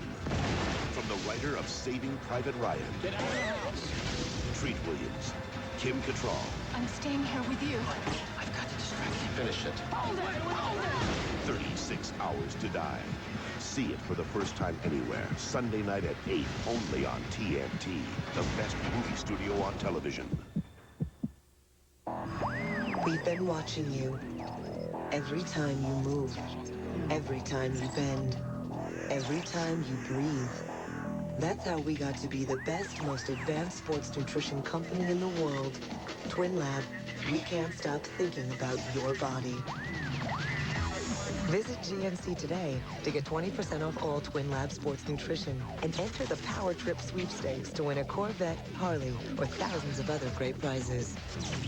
This spring, All it would take would be one little push. watch your step, watch your wife, and watch your back. Not since the Kennedy boys and two brothers had so much fun with one broad. Because getting away with $8 million can be murder. Patricia Arquette, Keep your eye on him. He is trouble. Dermot Mulroney, Ellen DeGeneres, Thank you, Sherlock. Mary Louise Parker, and Don Johnson. Why am I taking these chances? Goodbye, Lover. Rated R. Starts Friday, April 16th. Well, guess who dug up my garden again? Bad dog. Bad dog. Getting ready to do some fishing? Enter the Hooked on Napa sweepstakes and you can win a Nitro Bass boat, a $5,000 shopping spree from Bass Pro Shops, or one of over 6,000 deluxe fishing kits. Plus, save on hundreds of items. Stop by a participating Napa Auto Parts store today. As we start the second quarter, the Jazz lead by 8. And coming up on Turner Sports, NBA action continues Friday night, a TNT doubleheader. The Jazz host the Suns, followed by the Lakers right here against the Timberwolves. Monday night at 8 on TBS Superstation. The Rockets travel to Minnesota to take on the Timberwolves, and that's all coming up on Turner Sports. So we start the second quarter. Shaquille O'Neal with 11 of the 16 Laker points. Kobe Bryant had only 2, and well-balanced scoring for the Jazz. Thurl Bailey has come into the game for the Jazz, the veteran returning, and Adam Keefe, who is a question mark with a bad back, did not play against Golden State, and he is pushed and will shoot 2. The success of Utah naturally are the 3 main stars, meaning Malone, Hornacek, and Stockton. But this second unit gets the job done. Now, right now, you have Adam Keefe, who's a hustle guy at the small forward position. They have Thurl Bailey in there at the power forward, and then you have Anderson and Isley in the backcourt. Now, Isley and Anderson are 2 of the best team backup guards that we have in the league. They score, they move the ball, they defend, and they do an excellent overall job in leadership. Good testimony, good testament by you, Hubie, on the abilities of these people. And you know, people think this is a veteran team, and they do have some veterans, but they got some young Colts as well, and the likes of Anderson and Russell and Isley. The Lakers coming in with Sean Rooks and Robert Horry to join Rick Fox, Glenn Rice, and Derek Fisher, and Glenn Rice getting a 2. That's 5 points for Rice, and it's 25-18, Utah leading. Yeah, that was a good double screen that time for Rice. That's the 3rd time that they've run. It's the 1st time he's been open. Anytime that he comes off and you have a chance to defend him, Dick, force him to put the ball on the floor. Do not allow him the uncontested jumper. Thurl Bailey trying to set a screen, and the ball knocked away, and Robert Horry will go in and get the easy 2. Robert Horry, and the Lakers using Horry and Fox a lot more than they did a couple of weeks ago, and that affected the team because they have been stabilizing influence. What an astute observation. I mean, last year they would have started forwards here when they won 61 games. But they were missing in action. Oh, absolutely. Deal early on, weren't That's they? right. Injuries to both players. The team was totally out of whack because they were not in the lineup. Thurl Bailey from the baseline, second tour of duty with the Jazz, was a #1 pick back in '83 and then went to Europe the last 4 years, and Bailey returned and was surprised that he found himself on the Jazz roster this year. The lead is 7 now for Utah. Opening minutes of the second quarter. On the perimeter, Keefe is guarding Glenn Rice, knocks the ball away, and they're going to call the foul against Adam Keefe.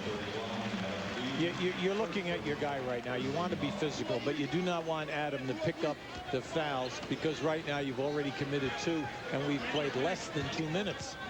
Shaq on the bench here in the opening minutes of the second quarter. Rick Fox getting his first basket of the game, and the Lakers, who are down by 12, now trail by only 5. Well, Rick Fox, a proven double-figure scorer. Now, this is the first time we've seen the Lakers out in a 2-2-1 type of a trap, and then they come back and match up. Now, here it is. Take it. Isley going in with a double team, and Ostertag is fouled. That's twice now. Isley is penetrated, only to see Ostertag cleaning up. Dick, anytime that you get the mismatch, you have the big man on the point guard. The point guard, take that guy off the dribble, get into the paint, make something happen.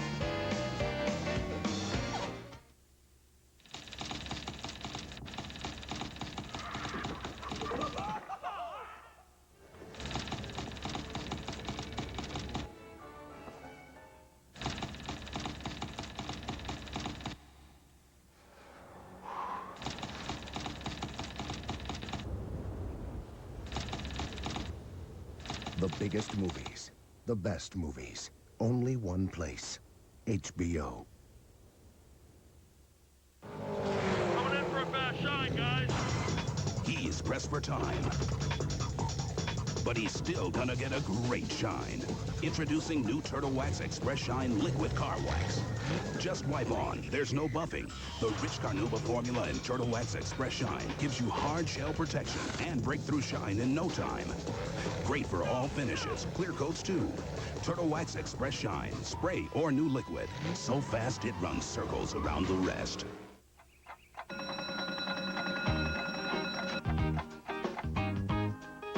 Lots of big pressure coming in from the west. That's going to bring in all that great big sunshine. That's your big forecast. Now, get out there and make it a big day. It's easy to spot someone who rides a Yamaha Roadstar. With its huge 1600cc engine, it's more than the world's biggest V-twin cruiser. It's the big stuff. It's perfect for those little rides into town. It's the big stuff. Hi, everybody. Bob Lorenz back in our Atlanta studio. The Sacramento Kings trying to shake out of a mini slump. Winners of just one of their last 4 games, taking on the Sonics in Seattle tonight. Here we go off the steal.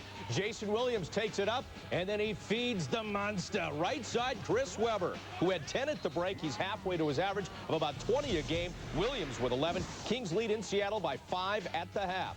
We'll keep you updated, but now back to Dick and Hubie and Craig at the Forum. All right, Bob, thank you very much. The Kings struggling, losing 7 of their last 10, and tied with Golden State, the game behind Phoenix for the 8th and final spot in the Western Conference playoffs. Well, how about this? We have Ty Lue out there right now. And out of a rookie, first-round draft choice by the Lakers. They just activated him yesterday. Travis Knight went on the injured list with a left Achilles tendonitis. Well, I like him. I think he's very quick, top of the circle, one of the quickest guys in the league, and he is an explosive scorer. Nebraska had a terrific career. Tyrone Lue, who was acquired from Denver with Tony Battie. Battie went to Boston in the Travis Knight deal, and Nick Van Exel was involved in that deal going to Denver. Van Exel scoring a career-high 41 points in a losing cause last night as the Lakers trumped Denver. So it's 29-22. The Jazz leading. Robert Horry going strong to the basket. Basket counts and a foul on a good reverse layup. So Robert Horry and Fox each totaling 6 points now and a 5-point deficit. Now this is just an excellent decision because there was no one guarding Horry. Now how that can happen, 2 guys were playing one man on the opposite side of the lane. Robert Horry, who saw his playing time virtually diminished, now seeing a lot more action. Ball knocked away out of bounds. It'll be Utah's ball. So the Jazz right now with Isley and Anderson along with Keefe. Todd Fuller has come in for the first time, and Thurl Bailey. And Fuller getting more and more attention from Jerry Sloan in the last couple of games. Yeah, well, I like the fact that he's aggressive, he's bright, he's big, and he's long. Pass going to Keefe. Keefe with a great feed inside, knocked away by Horry. And the basket by Thurl Bailey. It is a 31-24 7-point lead and nearly knocked away by Anderson, out of bounds. Last touch by Anderson. Now, Dick, up until now, the Lakers defense has just been atrocious. Utah getting all kinds of open shots, and the screen and rolls. You're open anytime, but the big guys are not scoring. Something else has to happen here. Well, Kobe Bryant and Shaquille O'Neal on the bench. No-look pass by Lou to Robert Horry. Third basket for Horry, and you're right about Lou, and you saw him in the Chicago tryout camp and were impressed back then. I know. I do. I like him, Dick, because when he was at Nebraska, yeah, sure, he scored over 30 more than 7 times, and he's a big scorer, except for one thing. He's quick off the dribble, and he can make things happen. Here's Shandon Anderson on a spin move, and Horry made him change his shot. The battle for the loose ball underneath. Nice pass. And here is Fuller. And the ball comes out on the air ball. Horry wending his way, and Isley committing the foul near midcourt. Now, that was a good foul because they just had a 3-on-2 going in the other way. Now, right, what we're seeing is that the front court people outside of Karl Malone are not finishing for the Utah Jazz. The defense for the Lakers, they're porous right now, and Utah has got to take more of an advantage. Send the ball down strong on these screen and rolls when the big fellas get it. And here is Rick Fox double team. Tyronn Lue with a quick pass to Rice. Fuller battling Rooks for the loose ball, and it's out of bounds. It'll be Utah's ball. Now, Glenn Rice is upset. Now, he's given Danny Crawford, the lead official here, an earful. And he has a right, because Adam Keefe got him right on the hand on that shot. Lakers have missed only one shot here in the second quarter. They were down by as many as 14 points, now down 31-26. And Glenn Rice to Horry, wide open, and the ball knocked away, and last touched by the Jazz. Well, anytime you're coaching, Dick, what you want here is will you please get the ball to the guards, get the forwards out of the middle of the break, unless the guy is a great ball handler. Karl Malone comes back in for the Jazz, and Shaquille O'Neal, after sitting this entire quarter, nearly 5 minutes, checks in. O'Neal scoring 11 points in the first quarter for the Lakers. Rick Fox. So Fox with 4, Horry with 6, the bench doing the job, and the Jazz lead cut to 3. Dick, you and I are big fans of Horry and Fox. Throughout their career, they both average right around 11 points a game. They're excellent defenders, they're slashers, and they know how to play. And the foul on the driving Anderson, and the tempers flaring momentarily there. Shandon Anderson pushed as he went backdoor on the layup.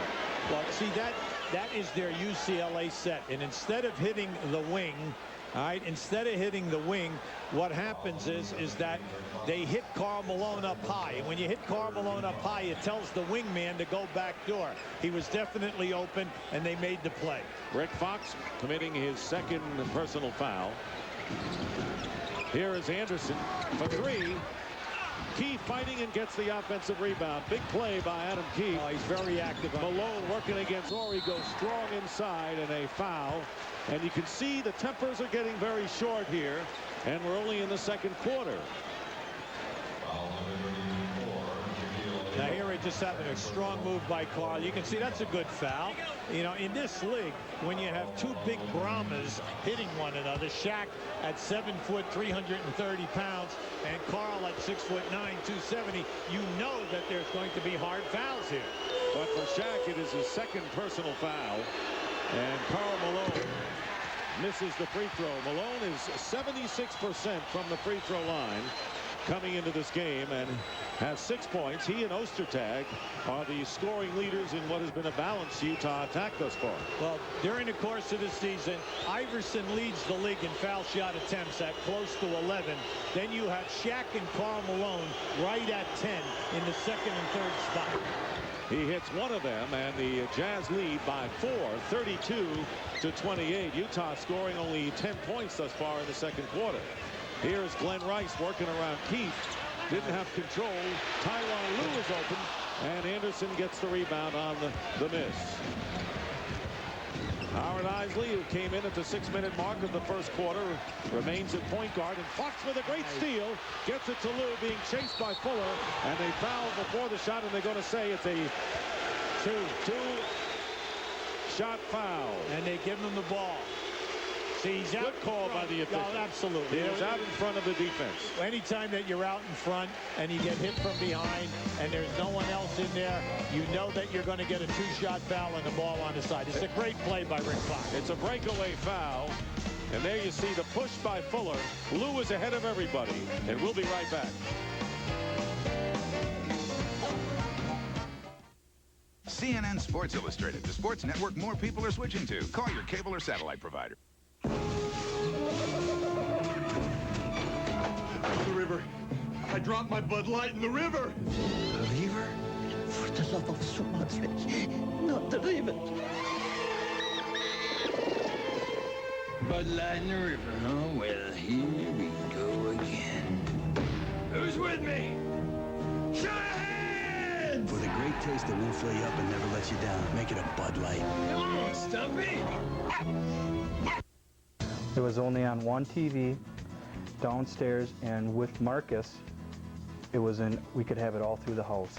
An additional set, like in a family room or a living room, you would have to pay installation charge plus pay extra on a monthly basis. The ad in the paper, portrayed it as a real quick startup, but by the time the technician left, it was quite pricey. I preferred Marcus Cable.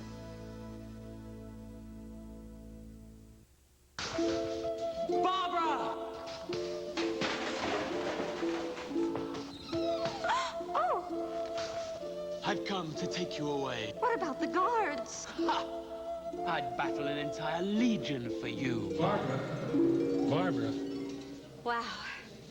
This pita's good. Eat a Wendy's fresh stuffed pita filled with all those wonderful things like fresh vegetables and chicken, and wonderful things start to happen. Wendy's fresh stuffed pitas taste good. Watch the hair. In the audience tonight at the Forum, actress Heather Locklear enjoying herself tonight. And one of the great auto race drivers, now retired, Danny Sullivan. Actor David Spade as well. But no Jack Nicholson. Must be making a movie, Hubie. He would miss a Jazz-Laker game. Well, it's a very tough ticket tonight, so maybe he couldn't get in. Right. I thought he was one of the coaches.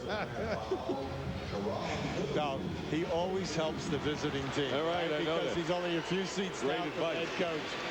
Tyronn Lue makes the first free throw. Kobe Bryant back in the game for the Lakers, who now have Rodman, Shaquille O'Neal, Glenn Rice, Bryant, and Lue.